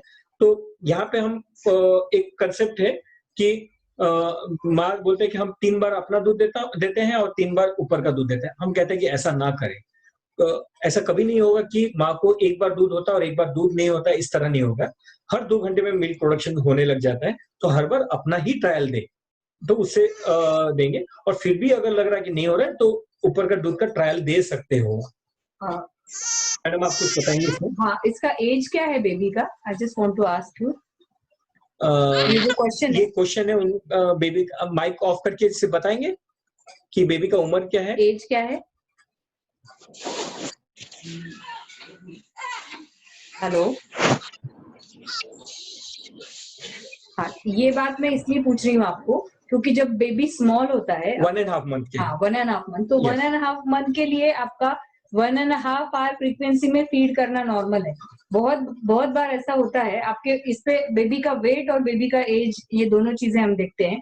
अगर आपका बेबी 2.5 अराउंड या 3 kg से नीचे है, स्मॉल बेबी कैटेगरी में आता है, तो उसका जो नेचुरल रिजर्व है वो कम है, तो उनको जो और प्लस स्टमक कैपेसिटी कम है, तो उनको इनिशियली फ्रीक्वेंटली भूख लगेगी, फ्रीक्वेंटली फीड लगेगा। तो आप जैसे कह रहे हो कि 1.5 आवर में, तो quite possible for his age कि आपको एवरी 1.5 आवर उसको दूध पिलाना पड़े। और लेकिन अगर उसका यूरिन आउटपुट और उसका वेट गेन अफेक्ट हो रहा है, that is our criteria to decide कि आपका ब्रेस्ट मिल्क सफिशिएंट है कि नहीं। नॉट दिस क्राइटेरिया कि वो हर 1.5 घंटे में पी रहा है। ये उम्र में हर 1.5 घंटे में कुछ बच्चे पीते हैं, it can be normal. Next question पूछा आहे की माझी मुलगी 19 ऑगस्टला 6 मंथची होईल, तर माझं डाइट काय असावं? यानी माँ के डाइट के बारे में आप पूछना चाहते हैं, तो इसका आंसर हम हिंदी में या मराठी में देते हैं? हाँ, मराठी में ही देंगे। हा, तर तुम्ही विचारलंय की 6 महिन्याची झाली मुलगी, तर तुमच्या डाएटचा काय असावा? तुम्ही जसं पहिल्यांदा या टॉक मध्ये सांगितलं की याचा अर्थ मला असा दिसतोय की तुम्ही 6 महिने काहीतरी डाएट फॉलो केलंय, म्हणून तुम्ही विचारताय की आता मी माझं डाएट चेंज करू शकते का? तर 6 महिने जे तुम्ही तिला ब्रेस्टफीड केलं त्या दरम्यान नक्की तुम्ही डाएट काहीतरी फॉलो करताय। युजली काही स्पेसिफिक डाएट फॉलो करायची गरज नसते। 6 मंथ म्हणजे जेव्हा तुम्ही बाळाला दूध पाजत आहात त्या दरम्यान तुमच्या बाळाला जसं दूध सूट होतंय. बऱ्याच वेळा मदरने सगळं खाल्लं म्हणजे सगळ्या प्रकारचं डाएट ठेवूनही बेबीला काहीच त्रास होत नाही, दे आर ऍक्टिव्ह, त्यांचं वजन वाढत आहे, त्यांना कोलिक नाहीये, तर अशा मदर्समध्ये आम्ही कधीच सांगत नाही की तुम्हाला काही डाएट रिस्ट्रिक्शन करायचे. पण खूप रेअरली काही मदर्समध्ये असं होतं की काही स्पेसिफिक फूड खाल्ल्यानंतर बाळाला कधी कधी रॅश येते, कधी कोलिक होते, बाळ रडतं किंवा बाळाला त्रास होतो, एक्सेसिव्ह क्राईंग असते. तर अशा वेळेस आपण मदर्सला पण ह्या जे कंडिशन्स ह्या फार रेअर आहेत, आपण मदरला सांगतो की तुम्ही तुमच्या फूडमध्ये ऑब्झर्व करा की हे कशामुळे झालंय आणि तुम्ही एक ट्रायल देऊ शकता टू अवॉइड दॅट फूड. म्हणजे पर्टिक्युलरली एखाद्या वेळेस तुम्ही समजा एखादी व्हेजिटेबल खाल्ली आणि त्या दिवशी तुम्हाला वाटलं की बेबीला कोलिक जास्त झालाय, तर for that reason you can avoid the food for some time and reintroduce the food. पण ही जी गोष्ट आहे ही फार फार तुरळक म्हणजे खूपच कमी मुलांच्या बाबतीत होते. मेजॉरिटी ऑफ बाळं आईने खाल्लेलं पोषक अन्न म्हणजे बाहेरचं नाही, ऑइली नाही, तिखट नाही, म्हणजे जे तुमच्यासाठी चांगलं आहे, फ्रेशली बनवलेलं खाल्लं, घरातलं खाल्लं तर जास्त तर बाळांना काही त्रास होत नाही. सोबत तुमचं पाणी पिण्याचा इंटेक पण चांगला पाहिजे. आणि ऑलरेडी जर तुमचं बाळ 6 महिन्याचं झालंय तर आता डाएटचा काही संबंधच येत नाही, कारण आपण त्याला कॉम्प्लिमेंटरी पण चालू करणार, म्हणजे वरचं जेवण पण बाळाला सुरू करणार. तर डाएट रिस्ट्रिक्शन एनिवेज 6 महिन्याखाली पण ऍडवाइज नाहीयेत आणि आताही ऍडवाइज नाहीये तुमच्यासाठी. तुम्ही जर रिस्ट्रिक्शन ठेवला असाल तर आता तुम्ही एकदम बिंदास सगळं खा, पण हेल्दी खा. आणि आता आपण बेबी खाणार आहे, आता बेबीला खाताना बघताना तुम्ही स्वतःला कसं रेस्ट्रिक्ट करणार, तुम्ही पण खायला पाहिजे. नेक्स्ट क्वेश्चन चॅट बॉक्स मध्ये आहे. I am feeding my baby my baby cries a lot and as soon as put nipple in her mouth she stops crying and sleeps peacefully. Since I am a working mommy, can I give pacifier to my 2 months old? हाँ, तर you have said कि baby बहुत ज्यादा रो रहा है whenever आप उसको feed करने की कोशिश कर रहे हो, तो एक्चुअली आई वुड आपकी इंफॉर्मेशन मेरे लिए इनसफिशिएंट है, क्योंकि आपने कहा है कि वो मतलब जब मैं उसको निपल देने की कोशिश करती हूँ तो वो रोता है और सो जाता है, और तो मैं उसका रोना कम करने के लिए पैसिफायर दूंगा. मेरे लिए पहली बात इंश्योर करना जरूरी है कि वो ब्रेस्ट मिल्क ले रहा है कि नहीं ले रहा है. अगर नहीं ले रहा है तो वो बात एड्रेस करना जरूरी है. दूसरा पॉइंट है बेबी को शांत करने के लिए पैसिफायर यूज करना. तो ये हम कभी एडवाइस नहीं करेंगे, क्योंकि पैसिफायर जैसे हमने आपको पहले भी इसमें बताया कि पैसिफायर हो गया, बॉटल्स हो गए, या ये कुछ भी हम जो प्री लैक्टेल करते हैं 6 मंथ्स के नीचे जो करते हैं, वो ऑल टुगेदर बेबी के माइंड में सिर्फ कंफ्यूजन क्रिएट करते हैं. अगर बेबी सोच रहा है ये पैसिफायर में से मिल्क क्यों नहीं आ रहा है, और जब वो निपल पे सक करेगा तो उसका कंफ्यूजन और बढ़ेगा. तो just to make him stop crying we can't give a pacifier. Plus 6 महीने से नीचे बेबी का इम्यूनिटी कुछ भी नहीं है, हार्डली इज देयर. तो आपका जो पैसिफायर है वो कितना क्लीन है, उसमें अगर वायरसेस बैक्टीरिया ग्रो हो रहे हैं तो बेबी को बहुत सारे इन्फेक्शंस हो सकते हैं. तो इन जनरल पैसिफायर हम किसी भी एज के लिए रेकमेंड ही नहीं करते. और आपका जो पहला वाला पार्ट है क्वेश्चन का, आई सजेस्ट कि आप थोड़ा डिटेल टाइप कीजिए कि मुझे पता चले कि उसका ब्रेस्ट फीडिंग कैसे चल रहा है, तो फीडिंग फ्रीक्वेंटली क्या है, वो पीता है, यूरिन कैसे पास करता है, तो उसके सफिशिएंसी ब्रेस्ट फीडिंग की हमें पता चलेगी. और किसी को कुछ क्वेश्चन से डायरेक्टली अभी पूछ सकते हैं. You can ask any questions directly also. You can unmute and ask. Please unmute yourself. You can unmute yourself.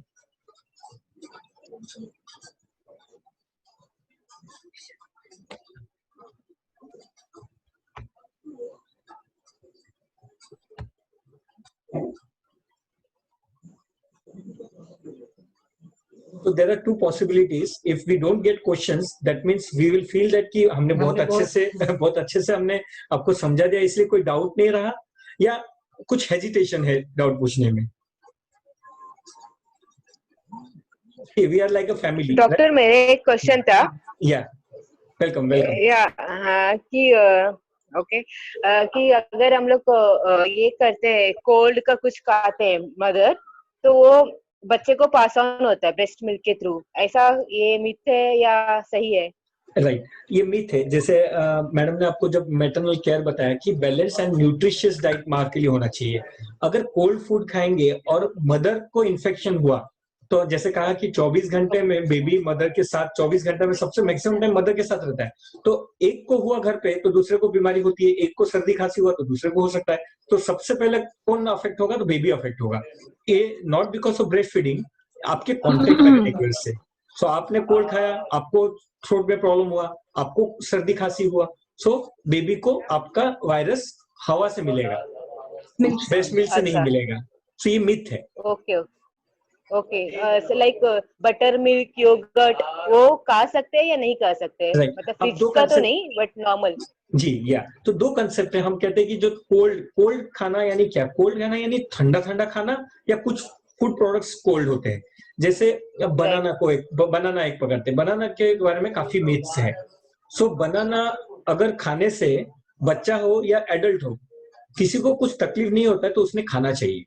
Similarly yogurt हो गया, बटर मिल्क हो गया, वो अगर खट्टा नहीं है, ज्यादा खट्टा नहीं है, फ्रेशली प्रिपेयर्ड है, तो हमने पीना, दे आर न्यूट्रिशियस, वो आपके लिए, आपको सूट कर रहा है तो बेबी को भी सूट करेगा। आपको अगर सूट नहीं करेगा, उससे आपको एसिडिटी होता है या आपको गला खराब होता है तो बेबी को भी प्रॉब्लम होगा। यानी मदर के लिए जो हेल्दी है वो बेबी के लिए भी हेल्दी है, तो आप ले सकते हैं। अच्छा जी ओके। ऐसा कोई डिसीज है जो ब्रेस्ट मिल्क से पास ऑन हो सकता है मदर के? रेयर बीमारियां हैं जो होती है, उनके लिए हम कहते हैं कि जैसे HIV एक है, उसमें कहा जाता है कि कुछ ट्रांसमिट होता है, लेकिन उसमें भी ब्रेस्ट मिल्क कॉन्ट्राइंडिकेशन नहीं है। अगर आप पूछेंगे कि HIV के मदर ने बेबी को दूध पिलाना चाहिए, हम कहते हैं यस, पिलाना चाहिए, क्योंकि अगर ट्रांसमिट हुआ हो, वो प्रेगनेंसी में ही हो चुका है।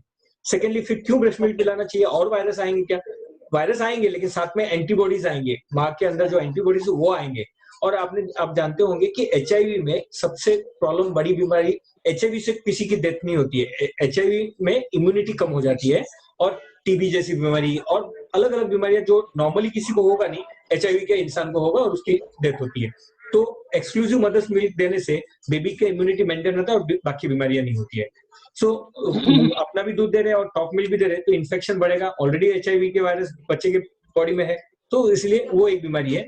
सेकेंड, माँ में कुछ एक हार्मोनल और मेटाबॉलिक प्रॉब्लम होते हैं बेबी में, उसमें हम कहते हैं कि माँ का दूध मत पिलाओ, लेकिन ऐसा कॉमन कोई प्रॉब्लम नहीं है जिसमें माँ के दूध से बीमारी बच्चे को हो। माँ को बुखार भी है, माँ को फीवर भी है, या और भी कोई कंप्लेन है। फीवर के बारे में भी बहुत लोगों को मिसकंसेप्ट है कि माँ को अगर बुखार आ रहा है तो बच्चे को दूर रखो, बच्चे को दूध मत पिलाने दो। सो ये भी गलत है, क्योंकि आप फीवर आया है आपको, तो आपके ब्रेस्ट मिल्क से वो इलनेस उसको स्प्रेड नहीं होने वाला। तो ब्रेस्ट मिल्क डिसकंटिन्यू माँ के इलनेस में कभी नहीं करना है। Okay, thank you both of you. या वेलकम। या next question please.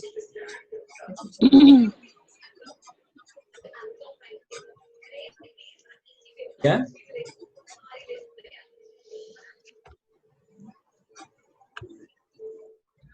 Next question chat box में आया है कि ब्रेस्ट पंप सेफ है क्या? आप आंसर करेंगे? नेक्स्ट, मतलब ब्रेस्ट पंप्स के बारे में। हाँ, ब्रेस्ट पंप्स के बारे में जो बोला गया, ब्रेस्ट पंप सेफ है क्या? ब्रेस्ट पंप नॉर्मली किसी भी मतलब मदर को एडवाइज नहीं किए जाते unless until they are required. अभी ब्रेस्ट पंप कब रिक्वायर्ड होते हैं? जब हमें आइदर ब्रेस्ट में कोई इश्यू है, जैसे कि फ्लैट निपल हो गया, इन्वर्टेड निपल हो गया, तो उसमें स्टार्टिंग में बेबी को जो फीडिंग लेने में प्रॉब्लम हो रही है, तो हम बेबी को हंग्री तो नहीं रख सकते। तो in that case we need to express the milk and give it to the baby. For that reason express करने के लिए ब्रेस्ट पंप यूज किए जाते हैं। दूसरा यूज होता है उसका फ्लैट निपल में फीडिंग करने से जस्ट पहले, जब आप उसको ब्रेस्ट मिल्क को ब्रेस्ट पंप को अप्लाई करते हो, तो जो निपल है वो नॉर्मल पोजीशन में आता है। तो just before feeding breast pump use किया जाता है फ्लैट निपल को नॉर्मल करने के लिए। दूसरा ब्रेस्ट पंप का यूज होता है जब बेबीज स्मॉल है, प्रीटर्म है या वीक है, लो बर्थ वेट बेबीज है, जब वो खुद से, उनमें इतनी शक्ति नहीं है कि वो फीडिंग ले सके, लेकिन माँ का दूध पहुंचना जरूरी है। तो ब्रेस्ट पंप से वो एक्सप्रेस, ब्रेस्ट पंप एक मिल्क एक्सप्रेस करने का एक इक्विपमेंट है। तो ब्रेस्ट मिल्क एक्सप्रेस किया जाता है और उसे बेबी को दिया जाता है। और दूसरी कंडीशन जिसमें ब्रेस्ट पंप यूज होते हैं, समझो कुछ मदर्स को हेवी फ्लो रहता है, हेवी ब्रेस्ट मिल्क का फ्लो रहता है, और कभी कभी बेबीज चोक होते हैं वाइल फीडिंग, मतलब जब फीडिंग शुरू करते हैं तो ब्रेस्ट मिल्क इतना फास्ट आता है और इतना ज्यादा आता है कि समटाइम्स बेबी चोक। अगर ऐसा हो रहा है तो भी एक चीज एडवाइस की जाती है कि टू स्टार्ट विद आपको ब्रेस्ट पंप से थोड़ा सा मिल्क निकाल देना है एंड देन बेबी को ब्रेस्ट फीड करना है। तो फ्रीक्वेंट एम्प्टिंग के लिए भी ब्रेस्ट पंप यूज हो सकते हैं। इस तरह से अलग अलग तरीके से we can use, but again to keep them sterilised is very important while using. जैसे हमने बॉटल के रिलेशन में बताया, they are prepared of plastic again, तो उनका रेगुलर स्टेरिलाइजेशन और अच्छी तरीके से स्टेरिलाइजेशन बहुत जरूरी है। सर मॅडम, माझा एक क्वेश्चन आहे की 6 महिने किंवा नंतर 6 महिन्याच्या नंतर किंवा 3 महिन्याच्या नंतर वर्किंग मदर असते, ती जाते आणि जेव्हा फक्त आपलंच दूध पाजायचं असतं, तर आपण साठवून ठेवू शकतो का आणि किती वेळाने द्यायचं वगैरे असं? खूप छान प्रश्न आहे, खूप छान प्रश्न आहे. आपण सांगतो की एक्सप्रेस केलेलं मिल्क टॉप मिल्क पेक्षा नेहमी चांगलं आहे. यांनी ऑफिसला जाणं गरजेचं आहे, 6 महिने झाले नाहीये आणि आपल्याला दूध द्यायचंय, तर आम्ही सांगतो की जाताना आईने दूध पाजावं आणि दूध पाजल्यानंतर जेवढं होईल दोन्ही साईडने एक्सप्रेस करून एक स्टराईल कंटेनर, एक टिफिन सारखं वस्तू यूज करा ज्याच्यात दूध ठेवू शकतो आपण. आणि किती वेळ ठेवू शकतो? आपल्या भारताच्या कंडिशन मध्ये पण 6 तास बिना रेफ्रिजरेटर ठेवता येतो बाहेर रूम टेम्परेचर मध्ये. आणि जर रेफ्रिजरेटर मध्ये आपण ठेवलं, फ्रीज मध्ये, नॉर्मल फ्रीज मध्ये, तर 24 तास पर्यंत ठेवता येतो. आणि फ्रीजर जिथे बर्फ असतो तिथे जर ठेवलं तर 7 दिवस पर्यंतही ठेवलं जातं. मग एवढं काही गरज नाही पडत. जास्तीत जास्त 6 तास, 8 तास किंवा लोकल ट्रेनचं सफर असल्यामुळे 10 तास पर्यंत आपल्याला राहावं लागतं. तर फीड करून जेव्हा आई जाते, नेक्स्ट 2 तास तर बाळाला भूक लागणार नाही, मग पुढचे 2 तासानंतरच भूक लागणार, तेव्हा युज करू शकतो. पण युज कसं करायचं? आता रूम टेम्परेचर मध्ये आहे तर डायरेक्टली पाजू शकतो, पण फ्रीज मध्ये जर ठेवलं असेल तर त्याला थोडंसं गरम करणं योग्य आहे. पण गरम कसं करावं? ते भांड्यामध्ये, स्टोव मध्ये ठेवून नाही गरम करायला पाहिजे. एका पातेल्यामध्ये गरम पाणी घ्या, गरम पाणीमध्ये ते जे टिफिन आहे त्याला ठेवा, त्याला आपण थॉईंग म्हणतो. तर ते थॉईंग प्रोसेसने टेम्परेचर त्याचा गारवा कमी होऊन ते मिल्क नॉर्मल गरम होईल आणि ते दूध पाजायचं. मग आन्सर तुमचा आहे की 6 तास पर्यंत आपण रूम टेम्परेचर मध्ये ठेवू शकतो आणि 24 तास आपण फ्रीज मध्ये ठेवू शकतो. Okay, thank you so much. आणि महत्वाचं जे तुम्ही आता ऑफिसला गेलात तर दूध पाजणार कोण? घरचे कोणतरी केअरटेकर आहे जे दूध पाजणार आहे. स्ट्रिक्ट इन्स्ट्रक्शन, हात व्यवस्थित साबणने धुवून घ्यायचे, हँडवॉश. आता हँडवॉश सगळ्यांना खूप छान समजलाय, कोरोनाला धन्यवाद करायला पाहिजे या गोष्टीसाठी. तर फ्रिक्वेंट हँडवॉश त्यांनी करावं आणि जे चमचा आणि वाटी यूज करणार त्यांना उकळत्या पाणीमध्ये थोडंसं 5 मिनिटं स्टेरिलाइज करून घ्यायचं आणि मग यूज करावं. तेही महत्वाचं आहे. आणि म्हणजे मी माझं दूध काढलेलं देत तरी माझं बाळ आजारी कसं पडलं? मग इथे कुठेतरी चूक होऊ शकतो. हाताने किंवा त्या भांड्याने, चमचा वाटीने तिथून इन्फेक्शन मिळू शकतो बाळाला. Thank you. Yeah. So she basically asked about कि how long we can keep the milk. So बाहर दूध माँ ने निकाल के रखा है ऑफिस जाने से पहले, तो वो 6 घंटे तक हम रूम टेम्परेचर में रख सकते हैं, और फ्रिज में अगर रखेंगे तो 24 घंटा रखा जा सकता है.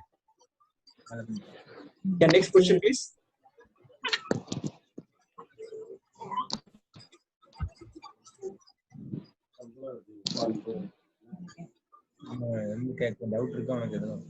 I can't hear you. Please be louder. Yeah.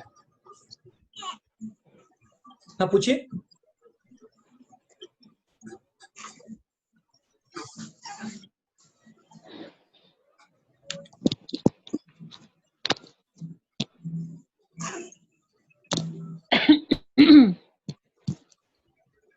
Hello. हाँ पूछिए. अच्छा, मेरा क्वेश्चन है, is it necessary to feed baby during the night? Yes, आपने सुना होगा मैंने जो बताया ना कि 2 बार मैंने बताया कि अगर बच्चा 8 से 10 बार अगर दूध पी रहा है तो उसमें से कम 3 बार दूध रात में पीना जरूरी है. रीजन भी आप बताइए, कौन बताएगा इसका आंसर? तो मैं समझेगा कि हमने अच्छे से पढ़ाया, हम अच्छे टीचर्स है, ऐसा समझेगा हमें. नहीं, रात को हाँ, यस यस प्लीज। रात को प्रोलैक्टिन का जो ये है वो ज्यादा ये होता है। Very good we are thankful. कमी 3 वेळा पाजलं पाहिजे। वेरी गुड मैडम तुम्हाला आन्सर मिळाला असेल। And hello. And what if baby is sleeping whole night? Is it normal that baby is sleeping whole night, not waking up between? Right, खूप छान प्रश्न विचारलात। हे याच्यावर जे आम्हाला बोलायचंच होता कि रात को अगर बच्चा सो रहा है क्या। जनरली बच्चा दिन में सोता है और रात को जगा रहता है। अब ऊपर वाले ने बनाया है ऐसा है, क्यों बनाया है उसके पीछे 2-3 रीजन है, हम बताते हैं। जब बच्चा पेट में होता है, पेट में बच्चा सिर्फ गर्भ में बच्चा होता है, साथ में पानी होता है, वो एमनियोटिक फ्लूइड बोलते हैं। तो बच्चा माँ जब दिन भर में मूवमेंट करते रहती है, यूटेरस यानी गर्भ पेशी जो है वो हिलते रहता है और बच्चा ऐसा झूले की तरह झूलते रहता है, तो इसलिए बच्चा दिन में सोता है। और बच्चा जब रात को माँ जब सो जाती है वो झूला बंद हो जाता है और रात को बच्चा जगता है। तो ये आदत उनको प्रेगनेंसी में रहती है और जब डिलीवरी होता है तो उनकी ये आदत छूटती नहीं है। तो दिन में बच्चा सोएगा और रात को जगेगा। दूसरा, ऊपर वाले ने, भगवान ने उनको जगाते हैं, बच्चा उठ जाओ, आप रात को दूध पियोगे तो माँ को दूध ज्यादा होगा, क्योंकि प्रोलैक्टिन लेवल, आपने जैसे कहा प्रोलैक्टिन लेवल रात में ज्यादा होता है माँ के ब्लड में। सो ऐसा होगा नहीं कि रात को बच्चा ज्यादा सोएगा। ये फर्स्ट 3 मंथ्स में तो नहीं होगा। 3 मंथ्स के बाद शेड्यूल चेंज होने लगता है बेबी का, फिर बेबी रात को ज्यादा सोने लगते हैं, फिर दिन में ज्यादा दूध पीने लगते हैं। और अगर बेबी सो रहा है रात को फर्स्ट 3 मंथ्स में, तो हमें उसे उठा के पिलाना है, बिकॉज पहले 3 मंथ्स में उसको फ्रीक्वेंट फीडिंग जरूरी है। और जैसे हमने जाना कि night feed mother's milk output के लिए जरूरी है, तो फर्स्ट 3 मंथ में तो भी हमें जब उसको जरूरत फ्रीक्वेंट फीडिंग की है तो उसे हमें उठा के पिलाना है। उसको 6-6 घंटे के लिए रात को सोने नहीं देना है जब बच्चा 3 महीने से छोटा है। लेकिन जब बेबी 3, 4, 5 मंथ के हो जाते हैं, उनका एक सफिशिएंट रिजर्व आ जाता है, स्टमक कैपेसिटी आ जाता है और जो फीडिंग डिमांड फीडिंग हो जाती है, इन दैट केस आप अगर बेबी अच्छे से पी के सोया और 4-5 घंटे बाद उठा है, इन that case it is allowed. लेकिन अगर छोटा बेबी है आपका बहुत और बहुत लंबा गैप ले रहा है स्पेसिफिकली नाइट में, तो प्रिफरेबली आप उसको उठाइए और दूध पिलाइए।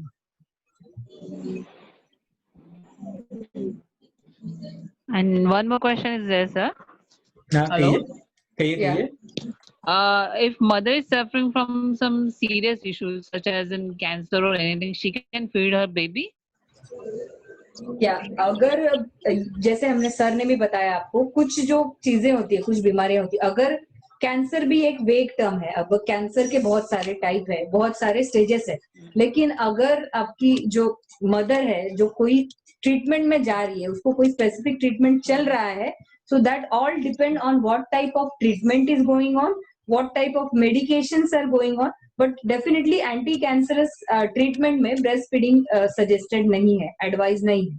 और अदर कोई illnesses है जैसे कि antipsychotics, वो एक ट्रीटमेंट है जिसमें भी ब्रेस्ट फीडिंग एडवाइजेबल नहीं है। तो आपको हमने शॉर्ट में बताया था, ये बात हमने डिटेल में नहीं बताई कि कौन से मेडिकेशंस होते हैं जो अगर मदर को चल रहे हैं तो इसका मिल्क आउटपुट पे असर होता है और वो ब्रेस्ट मिल्क में सिक्रीट होके बेबी तक पहुंचते हैं। तो ऐसे कुछ स्ट्रिक्ट कॉन्ट्रा इंडिकेशन डेफिनेटली है, लेकिन बहुत रेयर है।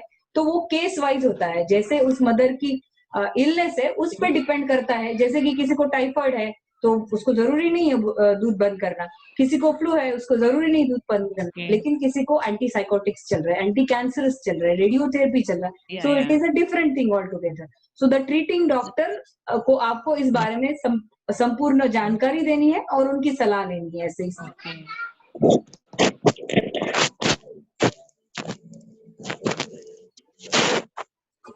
Any more questions? हमें जब भी ओपीडी में या क्लिनिक में हमें पूछते हैं और जब भी ब्रेस्ट मिल्क का टॉपिक आता है तो हम हमेशा कहते हैं कि ब्रेस्ट मिल्क ऐसा विषय है जहां हम घंटों तक चर्चा कर सकते हैं, यानी मिनिमम आधा घंटा से लेके 2-3 घंटे तक भी डिस्कशन कर सकते हैं। और एक के बाद कोई भी, जब भी हम सेमिनार्स अटेंड करते हैं, हमें जो लेक्चर सुनते हैं उससे ज्यादा जो बेनिफिट होता है ये क्वेश्चन आंसर सेशंस में होता है। जब अभी एक मम्मी ने क्वेश्चन पूछा, हम उनका आंसर दे दे तो दूसरा भी उससे कुछ सीखता है और उस क्वेश्चन से हमें और कुछ क्वेश्चंस निर्माण होते हैं, कुछ नए डाउट्स आते हैं। सो वी वेलकम और डाउट्स आपके आएंगे तो we will be happy to clear those doubts. We will conclude the session now And thank you everyone for your participation. Thank you, sir. Thank you. Thank you. Thank you. Good night. Good night, everyone. Good night. Good night, sir. Good night.